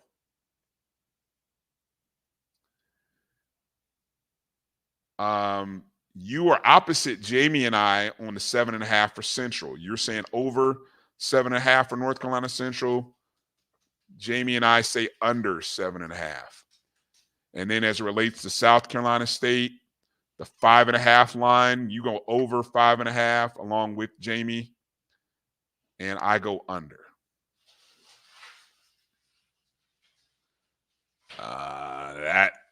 That's bold. That's a bold prediction, Roy. I mean, it is possible. It's very possible. Who are there? Alabama State, Elon, UNC, A&T. No way. Elon was 0-11. Go look up Elon from a year ago. Elon was not good a year ago. I think that's the most mispriced game that I see the computers looking at. I can't wait to get some action on that one. Elon was horrible last year. Yeah. Anyway. All right. Let's take a break before we head to the SWAC. Yeah, let's take a quick break. Come back with the SWAC totals over and under. This will be interesting. I know this is the first time that we're getting a chance to look at the over-unders for the SWAC East, SWAC West. We'll talk about those on the other side. You're watching the BCSN Sports Wrap right here on the Black College Sports Network. We'll be back in just a second. If you think all pads are exactly the same, think again. This is Always Ultra Thins reinvented with the Always Triple Protection System.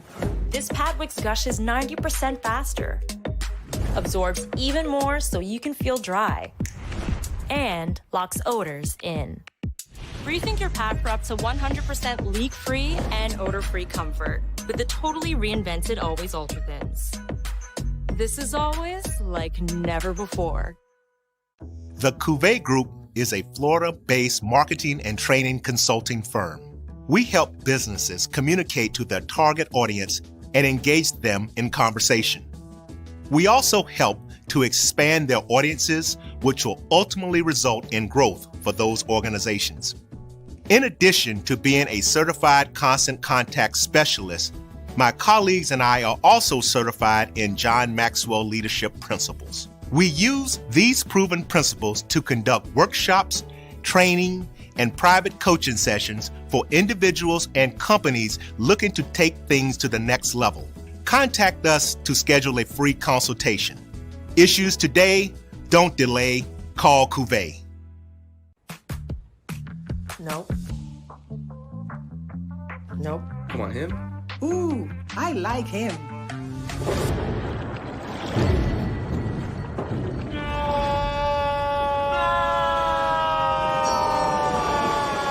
Quick, the quicker picker-upper. Bounty picks up message quicker, and each sheet is 2 times more absorbent so you can use less. He's an 8. He's a 9. Bounty, the quicker picker-upper. This is Brian Fulford. A.D. Drew and I are co-hosts of the BCSN Sports Wrap. We talk about all things related to HBCU athletics. From the games, teams, coaches, and fan interest stories, we cover it all. You can find our shows on Facebook at BCSN Sports Wrap, YouTube at MyJBN Online, and everywhere you listen to podcasts like Anchor, Spotify, Google, and Apple Podcasts. You can also find the show on the Jericho Broadcast Network's app. Make sure to download. We look forward to you joining the conversation and being a part of the show.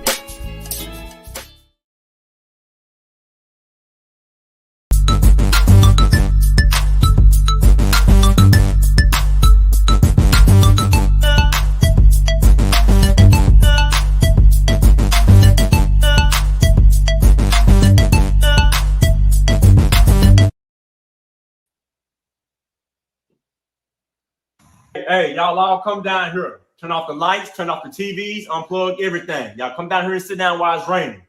Sit down, let the Lord do his work. Dad, we hungry. Look here, I ain't cooking no 3 or 4 different meals. You either gonna eat what's about to get cooked or you're gonna go to bed hungry. Oh, really? Oh, okay. Boy, look, I might have been born that night, but I wasn't born last night. What happened? All right. You better watch yourself, boy. I brought you in this world and I'll take your behind out. Vontae was talking too. Boy, if your friends go jump off a bridge, are you gonna go and jump too? You doing your homework? You know one thing, while you're up here blasting J. Cole and Drake and Ride Wave, you better know that dadgum homework like you know these dadgum song lyrics. That's all I know. Son, did you hear me? Huh? Boy, if you can hum, you can hear. You heard me. So tell me what happened at school today. What you mean? Oh, okay, you don't know. Okay. Boy, you must think I'm boo-boo the fool. I said get that look off your face. Fix your face before I fix it for you. Boy, I said hush it up before I really give you something to cry about. Boy. Hey, quit running in and out of my house, letting all my air out, running up my light bill. Stay in and out. Can we go to McDonald's? Can we go where? McDonald's. What, you got McDonald's money? No, sir. Yeah, I don't either. No, get on out of my room. All right, we enjoyed y'all too. Dad, can we go out to eat? What? Go out to eat? Boy, there's food at the house. Get on out this door. You must think I'm boo-boo the fool. Boy. Black jobs. How many did your mama and your daddy say to you, Brian? I'd say about 90% of those I've heard. Or what's worse is I may have, as a coach, I think I have said half of those. Yeah, I know. The one about keeping the staying in or staying out. You letting all the air out the house. Man. The only one I didn't hear was you letting all the air out the refrigerator. Close the refrigerator. You're letting the cold air out the refrigerator. Yeah, exactly. I want to go back and clarify something. And I appreciate A&T Roy for reminding me. I was a little harsh about Elon on that schedule. I got Elon and Citadel confused. Citadel was the team that was 0-11 that the Citadel is on whose schedule? South Carolina State. Citadel is on South Carolina State schedule. Yeah, they actually play the same week. That's what it was. Citadel plays South Carolina State the same week. North Carolina Central plays Elon. And Elon was a 6-6 team or 6-5 team a year ago. Citadel was winless, but for some reason, the spread or the prediction is very low for South Carolina State in that game, and I think that's going to be I think South Carolina State, put it like that. If when that spread comes out, if you see anything around 1.5 to 2 or 3, put it on South Carolina State. I'm telling you now, put that money on South Carolina State. There's no way. Anyway, but yeah, okay. So, but anyway, Elon will be a favorite against North Carolina Central by about a touchdown. I would take those points with Central. But again, a lot of that's going to be based off what I see against Alabama State. So, my thoughts and feelings about North Carolina Central and Alabama State are likely to change after that week 1 game. If you get a close game, I'll be very bullish about both teams. But if it's a lopsided game, maybe not so much. Okay. Drew, did you put the link up there for that poll again? Did you put that in the chats by chance? Yes. I put it in earlier. Can you re-put it? Can you post it in again? Again, want to remind everybody to go vote on the poll. If you haven't already, take a second. MyBCSN.net/watch/polls. And so Drew's going to put that link there. Just take a couple minutes and vote. Let us know where the BCSN Game Time show should roll to. August 19th, we will be at Buzz Fest in Montgomery, Alabama. Then we head to Atlanta for the MEAC SWAC Challenge, and then down to Miami Gardens for the Orange Blossom Classic. Where else should we go after that? Well, your votes will help decide that. So go to mybcsn.net/watch/polls. Drew's going to put the link in the chats, Facebook, YouTube. If you happen to be on Instagram or watching us on X, you can go vote as well. So there's that poll.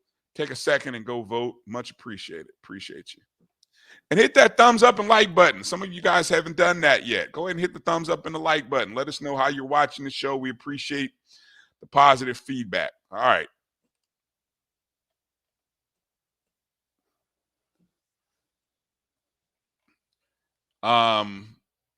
Polls. All right. We're talking over-unders. Over-under win totals. We just went through the 6 MEAC schools and the 3 independents. Now let's get to the other half of the Division-I teams, and that is out of the SWAC. You want to start West or East Division first, Drew? Who you want to start with? Let's go bottom up. Ooh, wow. Ooh, that's shots fired. I mean, you must be referring to the West, huh? You said you're starting with the East, right? Well, I asked you, do you want to start with the East or the West first? Oh, I didn't hear it.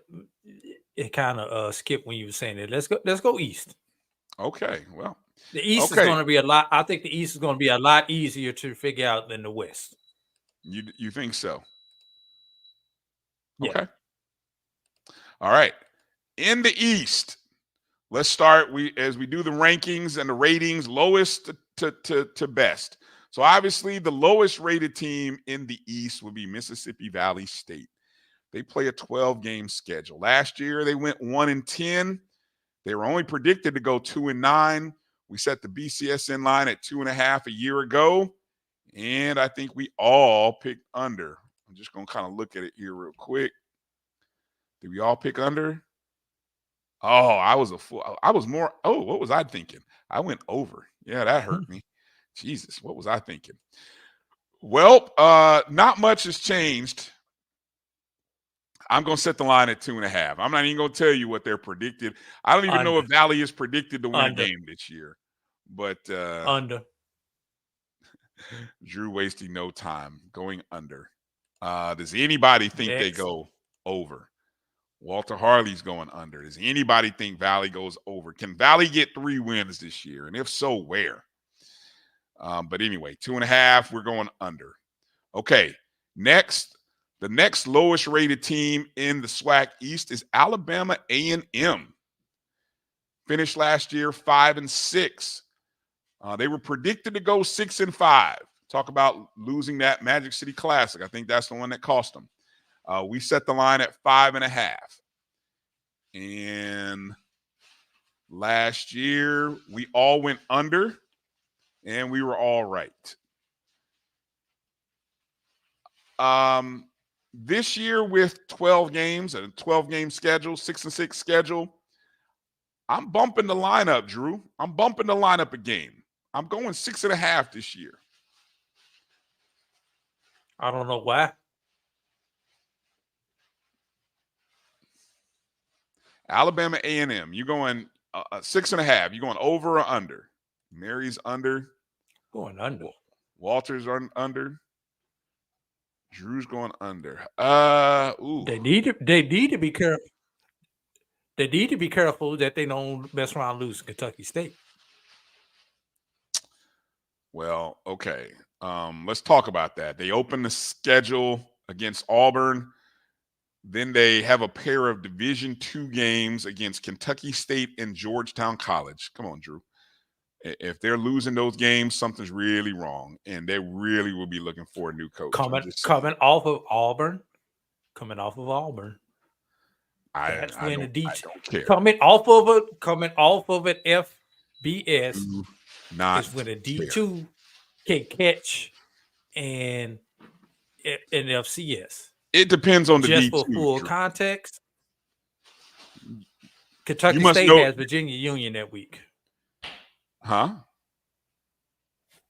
I say Kentucky State has Virginia Union week 1. Okay. I mean, what are you telling me? Are you optimistic about Kentucky State? You must be optimistic about Kentucky. No, I'm just saying that is a trap game. That is a game that if Alabama A&M is not careful, that they will lose. You must haven't seen Kentucky State go in and beat Jackson State. You holding on to that. I like that. That was good. Oh yeah, I'm I remember it. I remember it. Yeah. I think that was a different Kentucky State team, and I think that was a different Jackson State. But I get you. You must have forgot what Lane did to Tennessee State. You must have forgotten what Alabama State did. I mean, what Miles did to Alabama State last year. Is this the okay? If you got one Division II versus FCS game, Drew, is this the one that you're circling? You sound like you're planting your flag on this one. Oh no, I'm not going that far. Okay, well, stop it then. But it would be a candidate. I don't know if that's the game. I'd have to look at the rest of the schedules to see. All right, but it definitely would be a candidate. There's a topic for next week. That's the most likely Division II versus FCS games. The most likely upset game is what? You're going under. Damn. 6-6.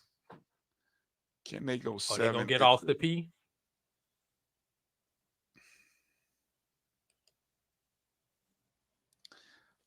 I'm gonna go under because I think they finish 500. I think 6-6 is where they are.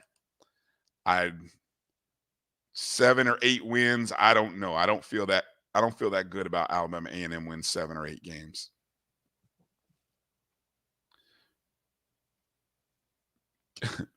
I see a couple people putting 7. Alabama A&M at 7. Well, okay. Let me see. Neutral site against Alabama. See, they got neutral sites against Jackson State and Alabama State. They got Bethune at home, Southern home, Grambling home. Let me tell you something about that Jackson State game. Tell me, I'm listening. You know what a Jackson State game? You know what a Jackson State game is being played, correct? Mobile. You do realize that Jackson, Mississippi, is an hour and a half closer to Mobile than Huntsville, Alabama is, despite the fact that it's in a different state. Yeah. Well, I mean,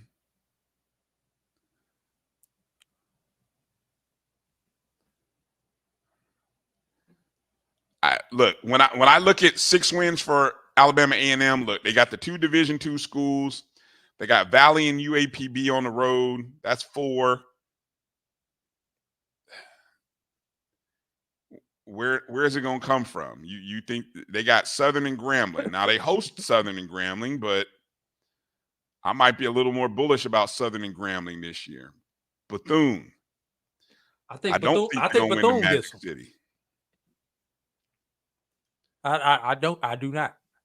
I think Edwin, Bethune gets them. Really? Grambling gets them. With that kind of record, Edwin, I mean, the Alabama A&M is in the player for the SWAC championship. I don't know who those 3 losses are. Maybe those 3 losses are to Jackson, Alabama State, and FAMU. I don't know, but 9-3. Ooh, Jesus. Okay, let me move forward here. Bethune-Cookman. If they get that, wait a minute. If they get that conference record that he's saying, that potentially puts them at 7. If you add Kentucky State and Georgetown. He already said 9-3 overall, so he's going over. No, I'm just talking about the 7 that they would need to. Oh, yeah. To get over, because if they go 5-3 in conference, you get those 2 non-conference. That's 7 right there. Okay. Where are we at? Bethune-Cookman is next up. The 4th rated team in the SWAC East. Bethune-Cookman went 3-8 last year. They were predicted to go 2-9. I set the line at 2.5. It did go over a year ago. Over. We all picked under. We all picked under 2.5 last year, and we lost out by a game. So Bethune plays 12 games this year. I'm pushing the line up a couple of games to 4.5 for Bethune. 4.5. I'm going over. Any particular reason? They could look up and beat South Florida. Stop it. Okay, but Mercer. They've got Atlanta. They've got USF and Western Michigan. They got Mercer, and then they play Clark Atlanta. They may not see a win until the Clark Atlanta game in week 4. I can see them going 2-2 at it, doing that.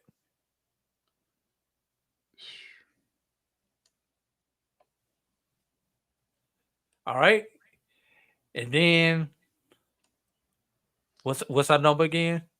4.5. 4.5 is not uncheap. I agree. What Edwin said, 5 and 7. Yeah, I can see that. Yeah, he did. EA, yes, he did. I don't know where he sees that at, but he sees it. He must have 20/20 vision or something. I'll go over as well on Bethune. I think 5 wins is realistic. I think an improvement with Coach Woody from a year ago. Again, they were 3-8 last year. Predicted 2-9. They went 1 game over. This year, they're predicted to go with only 3 wins this year, but I think Bethune can get 5. Put it like this. If I'm going under Alabama A&M, it's because I'm thinking Bethune can get them in a head-to-head matchup. So there it is. Okay. Third-rated team in the conference. That would be the team that was picked to go first and win the East, Alabama State. Now, what's funny, Alabama State went 7-4 last year. Predicted to go 6-5. We set the BCSN line at 5.5 a year ago. We all said over. It went over.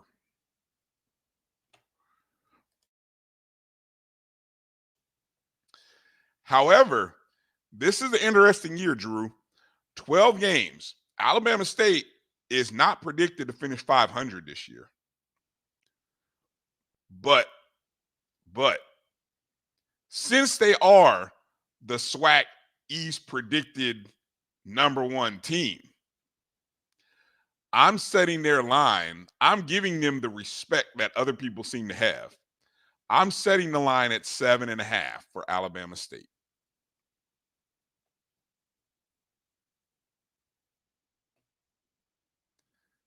$7.5 for Alabama State.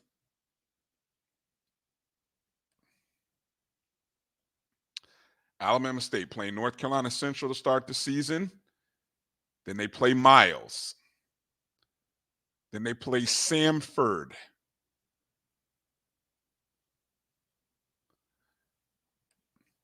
Then they've got Bethune hosting FAMU, hosting Valley. Pair of neutral site games against obviously the Magic City. And then even the Alcorn State game is a neutral site game. Is that in Mobile as well? I don't know where that game is being played at. And then, of course, they got Tuskegee at the end of the season.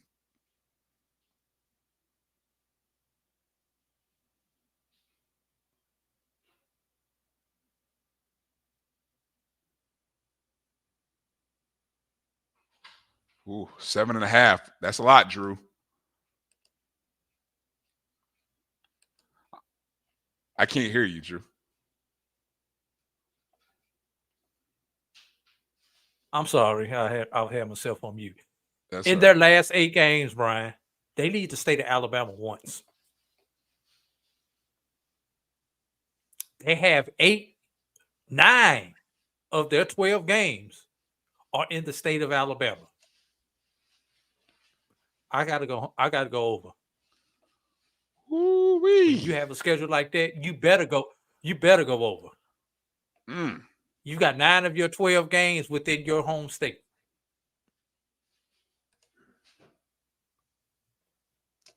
Mike said they only went 8 if they beat Jackson State. That still puts them over. I don't know. Is that what I'm saying? Their floor is 8-4? Is that what I'm saying? I don't know if that's what I'm saying.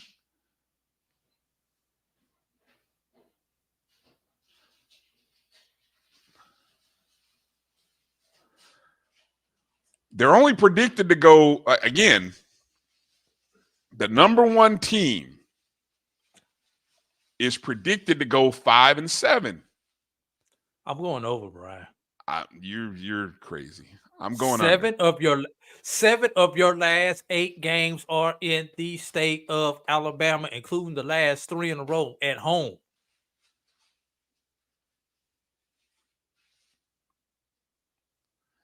If they finish 7-5, good season or bad season? Considering that you're predicted to win the SWAC East, that's a bad season. Unless that 7-5 gets you to the SWAC championship game. I'm gonna go with the numbers. I'm gonna go with the again 5-7 prediction.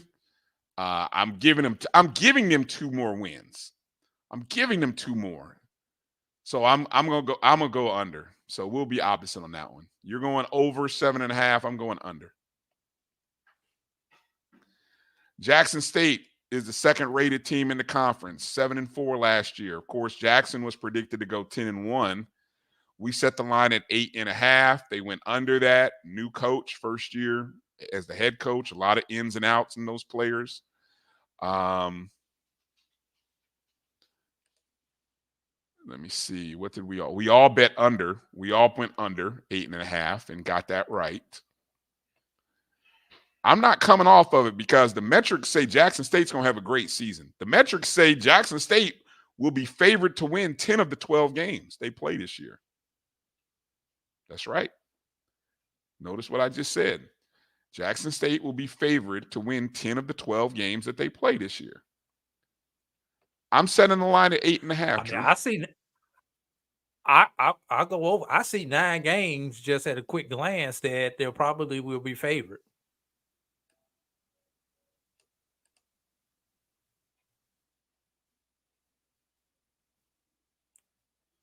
I'm going over.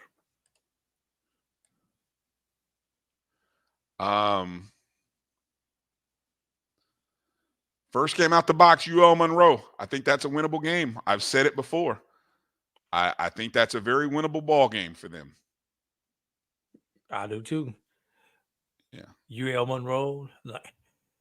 I mean, they realistically are 3-0 going into Grambling. Yes, because they got UL Monroe, Lane, and Southern. Yeah, that's interesting. They've got Texas Southern on the schedule this year. Again, they host. They could very. Well, no, they don't. They could very realistically be 5-1 going into the bye.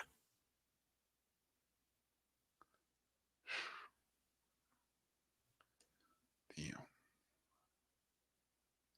I need to really evaluate this. Let me see. 1, 2, 3, 4, 5. Yeah, I see 5-1. You're saying 5-1 before the bye week, which then leads into the FAMU game. Yeah. Yeah, they could. I could see them 5-1 going into the bye. Minimum 4-2. They've got a 3-game stretch after FAMU where they play Bethune, UAPB, and Valley. So even after losing at home to FAMU, they still get a chance to rebound with 3 winnable games before they have to play Alabama State.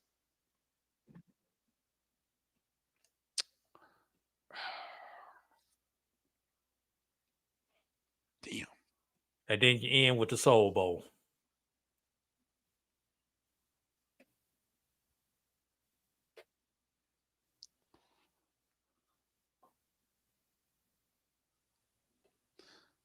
I'm gonna say 8. I'm gonna say 8 wins is the mark. You're gonna go over. I'm gonna go under. 8.5. I'm just going under 8.5. So I mean, I 8-4 So is a great. you got 8-4. I got 8-4. I got 8-4. I just don't. I don't. I got to really ask myself, who are the losses to? Okay, so let's keep it real. I'm gonna keep it 100 with you. Okay, if I'm saying they'll lose to FAMU, they have to travel to Alcorn. I'm adding that as a loss, and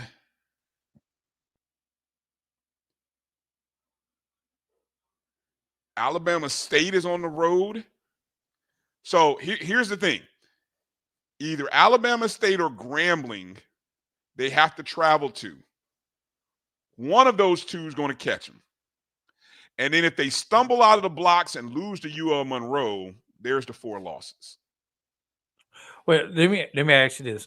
Where did I go with Alabama State, Brian? Well, the line was only 7.5. You went over. All right. I've got to balance that with an under with Jackson State.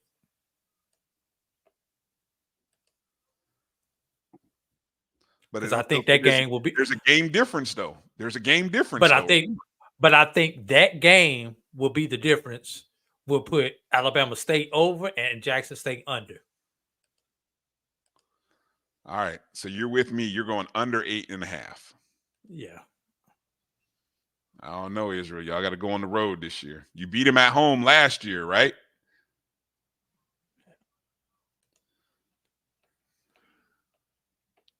Okay. Again, Jackson State will be favored in 10 of the 12 games. And just so people know, for all honesty and transparency, they are not favored against FAMU. Preseason, they are not favored, even though they're at home. So moving to FAMU, 12-1 a year ago. Last year they were predicted to go 10-1. We set the line at 8.5. They went over. I think we all thought it would go over. This year, FAMU, they played 12 games, including 2 FBS opponents. They are favored in all 10 of their non-FBS games. Again, Jackson State also favored 10 games, but there's a difference. FAMU is favored in all of their FCS games, including road games at Jackson State and Alabama State. And I'll add this one little point, extra nugget here, Drew. In terms of percentage opportunity to win, I think in 9 of those 10 games, they're predicted to win at a rate of 70% or higher. The line is 8.5 for FAMU. Again, taking into consideration they play 2 FBS opponents. So the question is, do you believe FAMU can win 9? They only leave them with one other loss. Correct. So I'm factoring in either you think they lose to Alabama State or you think they lose to Jackson State if you take the over. Who are the crossover games? I'm just curious. Southern, Texas Southern, Prairie View.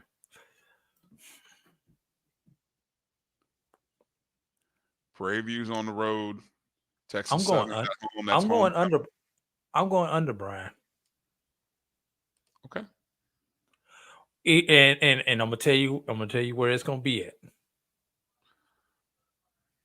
The fan will lose one of those games, Alabama State or Jackson State.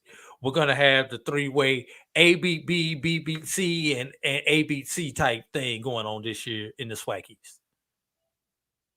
So FAMU will lose one of those games. I think they're gonna lose to Prairie View. I think they will go on the road and lose to Prairie View. I think FAMU EA holds. thinks so too. EA's got that. He's got that as the slip up game. Yeah, I think FAMU serves home court this year. They've got Valley, Texas Southern, Alabama A&M, and South Carolina State. I think they extend the home winning streak to 25, but somebody's gonna catch them on the road in conference. That's interesting note here by Edwin. He's got FAMU going 6-2 in conference, but losing the tiebreaker to Jackson State and Bama State. Is that possible? I'm assuming Edwin. That's what I said. You're gonna have one of those ABB, BBC, and CBA type situations. I think all three of those teams will drop a game to each other. Jackson State, Bama State, and FAMU. I think the difference is real. The game against Jackson State is the game of the year. Circled as game of the year. Number one game.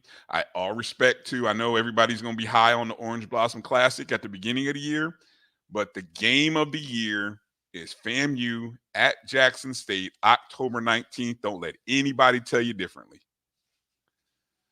And that's why even EA says them going to Prairie View at the end of the season, after you've kind of maybe wrapped up the conference division, that could be where you stumble. But I don't know. I'm going over. Drew's going under. That's correct? Yes, I'm going under. All right. So the East Let's hurry up and get to the West. Yeah, we both agree on under 6.5 for Alabama A&M. We both agree on over 4.5 for Bethune-Cookman. We both agree under 8.5 for Jackson State. And we both agree under 2.5 for Mississippi Valley State. That means we are split on Florida A&M and 8.5. I say over, you say under. And then we're opposite on Alabama State, 7.5. You say over 7.5. I say under 7.5. All right. SWAC West. Here we go. Lowest rated team in the SWAC West, Arkansas Pine Bluff. Last year they went 3-8. They're only predicted to win a pair of games this year. I'm going to set the line at 3.5. Under. For Arkansas Pine Bluff. Under. I was just looking at They got to win against NAIA Arkansas Baptist. 2.5 was the line last year. You went over. Jamie and I went under. So yeah, we missed that. Yeah, I don't know what the hell I was smoking that day. And you got it right though. They went 3-8.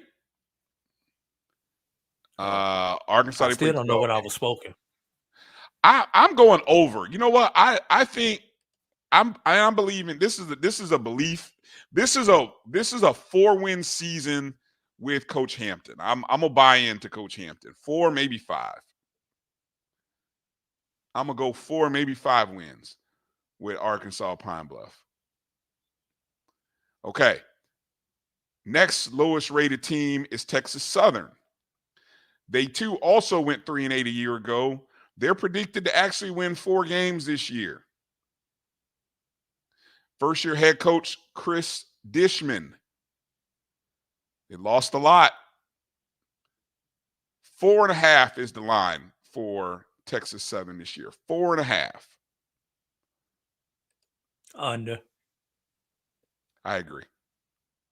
I'm going under 4.5.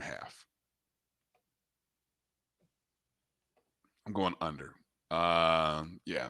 Somebody says 3-8. Mary says under. All right. So we both agree there. Okay. Next up, let's see. Ooh. It's a team that we were just talking about. Prairie View A&M. Prairie. This is one of these anomalies, Drew. Last year they went 6-6. West, I think they won the West the last 2 seasons. The computer and the metrics, they're not a big fan of Prairie View this year. Only predicted to win about 3 games on that 12-game schedule. I'm a little more, I don't know about that. I think there's, I think they're better than that. But I'll set the number at 5.5. 5.5 for Prairie View. Question is, do you agree or disagree with everyone's prediction of Prairie View?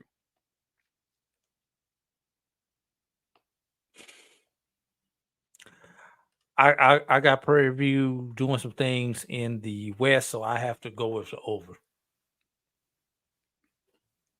I'm going over too. Even if they go 6-6 again. Walter's going under 5.5. So Walter, you're saying they only get 5 wins this year, huh? All right, Prairie View. Okay, so we both agree there.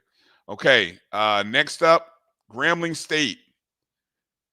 Grambling State went 6-5 a year ago. They only play 11 games this season.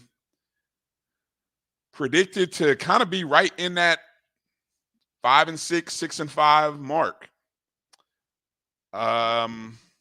Where last year though? Last year the line was 4.5. We both went over. They've got the offensive player of the year. They got a returning quarterback. Is 6.5 too high?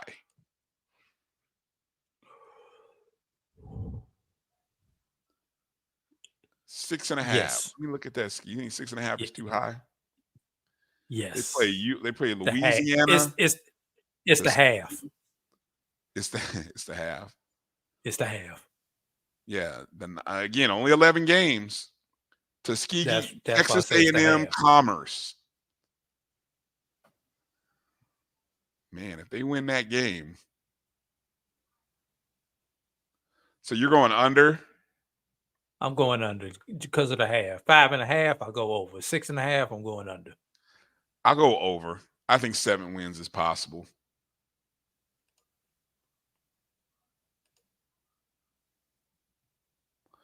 Ooh, Grambling wins the West. Wow. Well, Would not shock me. I mean, you got the preseason player of the year. You should be in contention. Yeah, you do.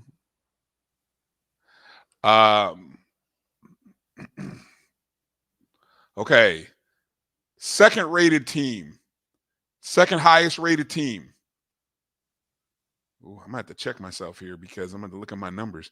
Southern University last year went 6-5. So many of these teams were right in the same ballpark. Remember, last year you had 3 teams with 6 wins and then Alcorn with 7. So the West was kind of 6-5. This year, Southern is rated to win about 8 of the 12 games they play this year. Ain't no way in hell. Hey, I scratched my head at it too, but I set the line at 7.5. Under. No hesitation, huh? Under. I agree. I'm going under. I'm going under as well. Again, 7-5. 7-5 would come home for me, but 8 wins. When I look at the non-conference, though, for Southern, they open at McNeese State. They play Savannah State. They've got Jackson State. Again, that's a non-conference game, which I think they lose. And then they have a game against Nichols. That's the non-SWAC schedule. So if you only win one of those 4 games, which is Savannah State, what is that really saying? It's saying under. It's saying under. I agree. So let me see. What does Mr. Jackson say? 7-5 veteran coaching staff will help. Yeah, hey, look, 7-5 is not bad. It wins you to play 7.5. What's crazy is, Drew, and this is what you may agree or disagree with me on. I set Southern as the highest win total in this division. And I'll tell you why in a second. The top rated team in the division is Alcorn. Last year, 7-4. Alcorn is actually predicted to go 6-6, Drew. But I'll tell you what, among that prediction, Alcorn has 6 games where they are predicted to finish within a 3-point margin of victory or loss. So half the schedule is almost like a field goal toss-up. Right. So this was the hardest line to come up with. So the best I could do, Drew, is say 6.5, and you either say they go over 500 or under. And I guess you have to look at that entire schedule and say,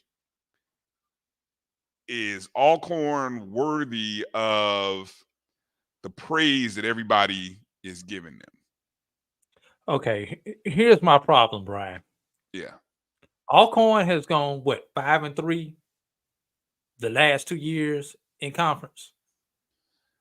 I don't have that in front of me to say yay or nay to that. So they went 5. The best they've gone is 5-3. Okay. Because the West winner has gone 5-3. So we know they've gone nowhere better than 5-3 the last 2 years. They go 1-4 out of conference. Edward Waters. That's it. If they go with their standard 5-3, a victory against Edward Waters, that's 6. Where can I get another half game at? Where can I get another game at, Brian? You said 6.5, correct? I did say 6.5. Yeah. I cannot find another game. Maybe an upset against McNeese. Maybe. But maybe. I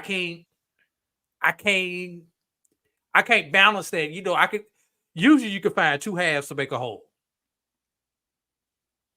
I can't find anything better than 5-3 in conference, though.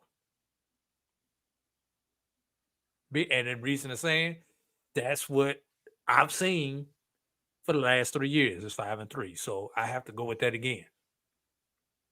I have to go under, Brian.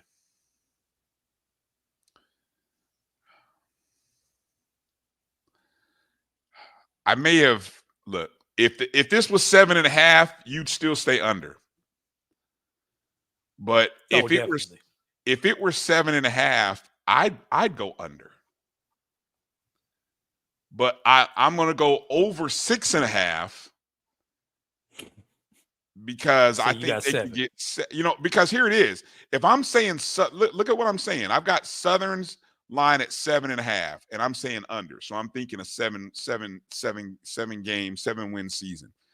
But I'm also saying Alcorn at 6.5. Again, 6 games, half the season. 6 of those opponents, Drew, win or lose within 3 points. That's a toss-up. Those are toss-ups. I understand, but I'm going 5-3 in conference, 1-4 out of conference. Well, you can't be 1-4. You can't be 1-4. When you're saying 1-3 out of conference. 1-3, excuse me. 1-3 out of conference. I'm sorry, 1-3. 1-3 out of conference.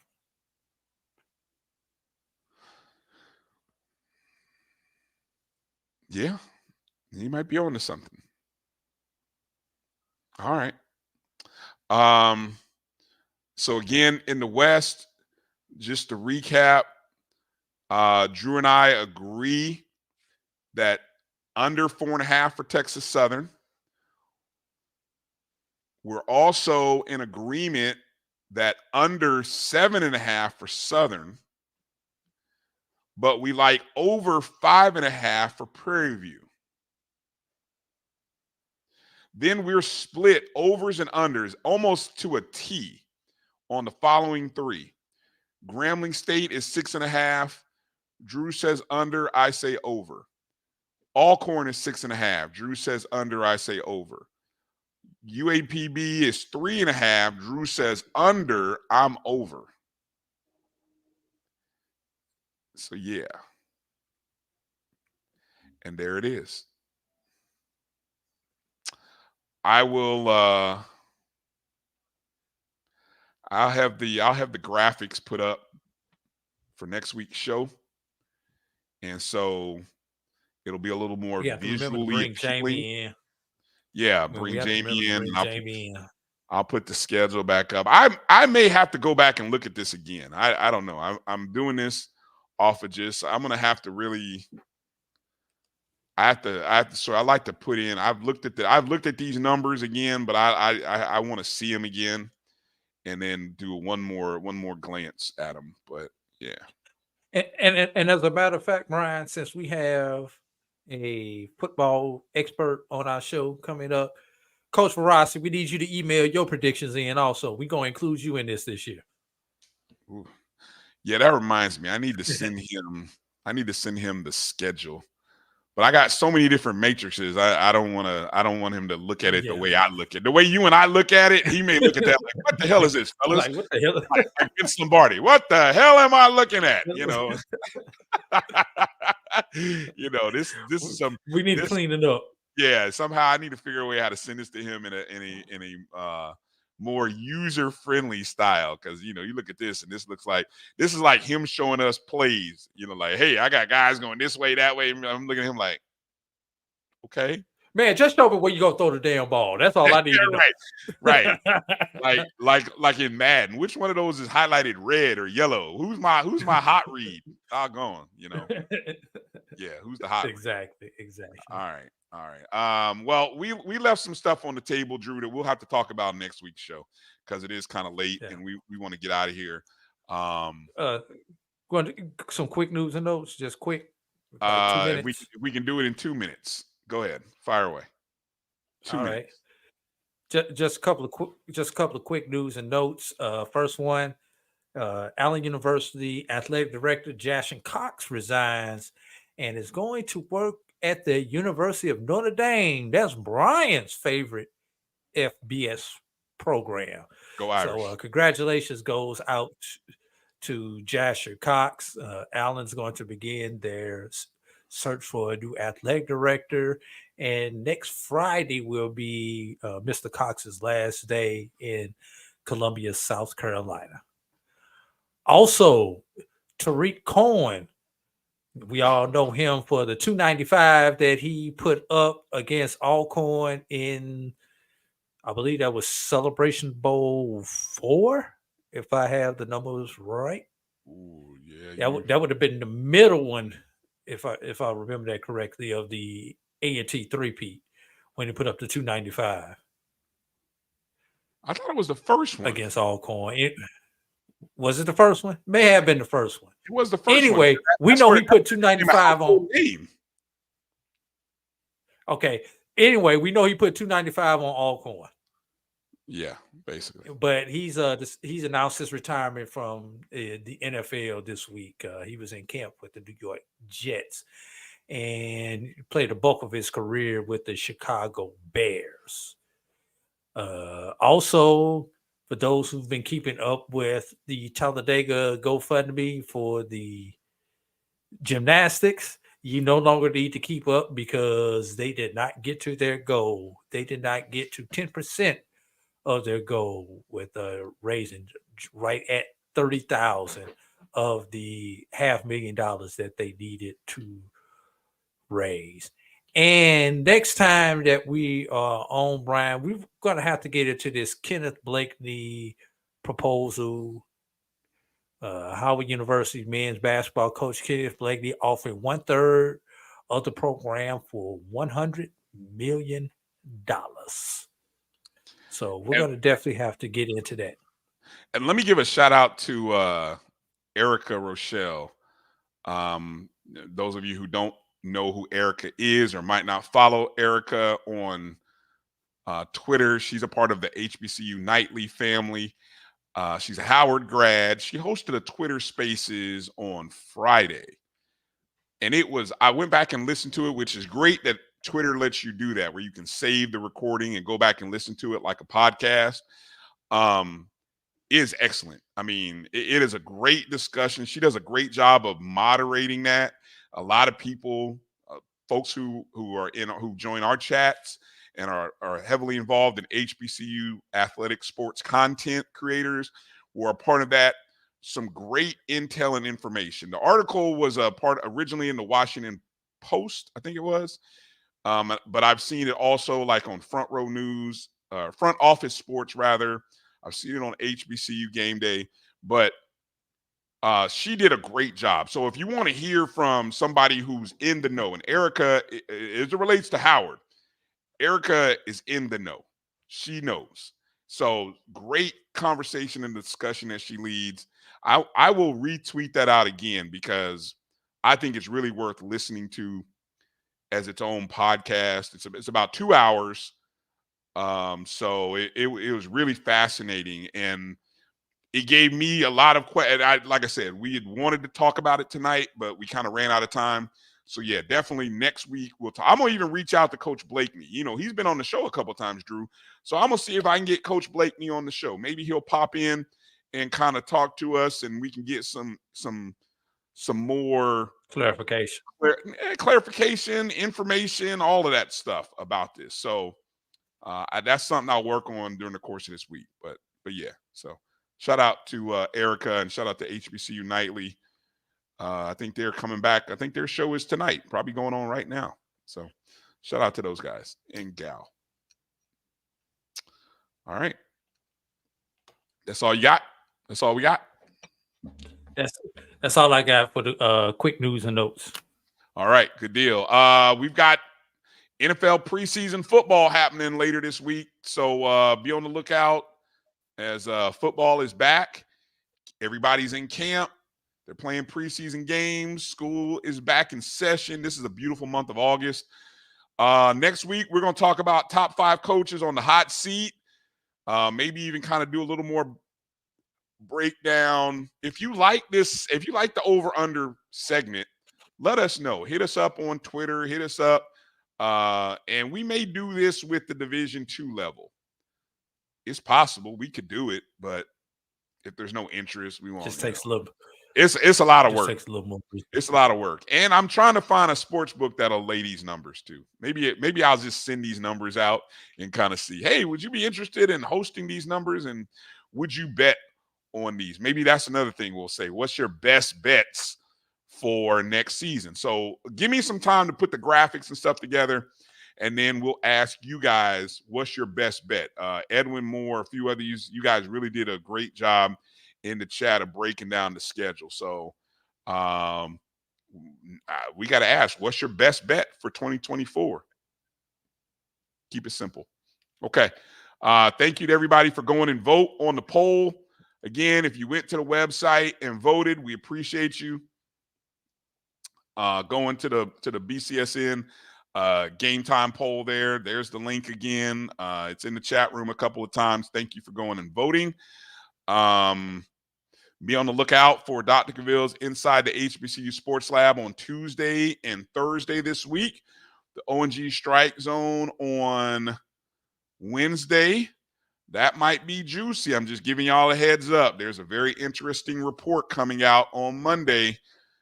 Oh, boy, we can wait to see what happens. But so might be some, you know, the FAMU, this is the one, FAMU likes to keep y'all, keep in the press. So there might be some information and content that you guys are going to be chewing on for a couple of days out of it. But I'm looking for those pink slips I have, Ryan. Ooh, don't say that. Don't say that. Oh, yeah, but go back and check out any of the shows on the Black College Sports Network on the BCSN Pod Zone. If you missed Saturday's Carlos Brown show with Carlos and the panel, it is now available everywhere that you listen to podcasts: Spotify, iHeartRadio, Amazon Music, Apple Podcasts, and more. Go listen to it. Go check it out. Our show will also be there as well. No, it ain't gonna be a controversy at this point, Edwin. It's only a controversy. We just different. You know, Brian, the only thing that made the latest thing coming out tomorrow is a tropical storm. But that's the perfect time to release it, because then you drop it out there on the tropical storm, and then, you know, can people see it? Can they get to it? They can't really talk about it because you might not have power. I don't know. I'm just saying. It's like a Friday. It's like a news dump Friday. Yeah, exactly. A hurricane dump is what we call that one. I guess. Hurricane dump. There's a new phrase. There you go. There you go. All right, there you go. I say salute to Dr. Larry Robinson. His last day, his last few hours as the president of Florida A&M University. We say goodbye, Dr. Robinson, and we say hello to Dr. Timothy Beard, who'll be the new president on Monday. And we'll see what kind of sweeping changes might be coming to FAMU. Just keep your ears open. Hey, everybody, after the outro, go to Twitter, switch over to HBCU Nightly. There you go. All right. Little cross-promotional plug for our friends. All right. Well, thank you to everybody for joining in and watching us tonight. For A.D. Drew, I'm Brian Fulford. You guys be well, be safe, have a great week. Be safe if you're in the path of Tropical Storm Debbie, and hopefully it doesn't turn into a hurricane. Travel light, everybody. Well, holla.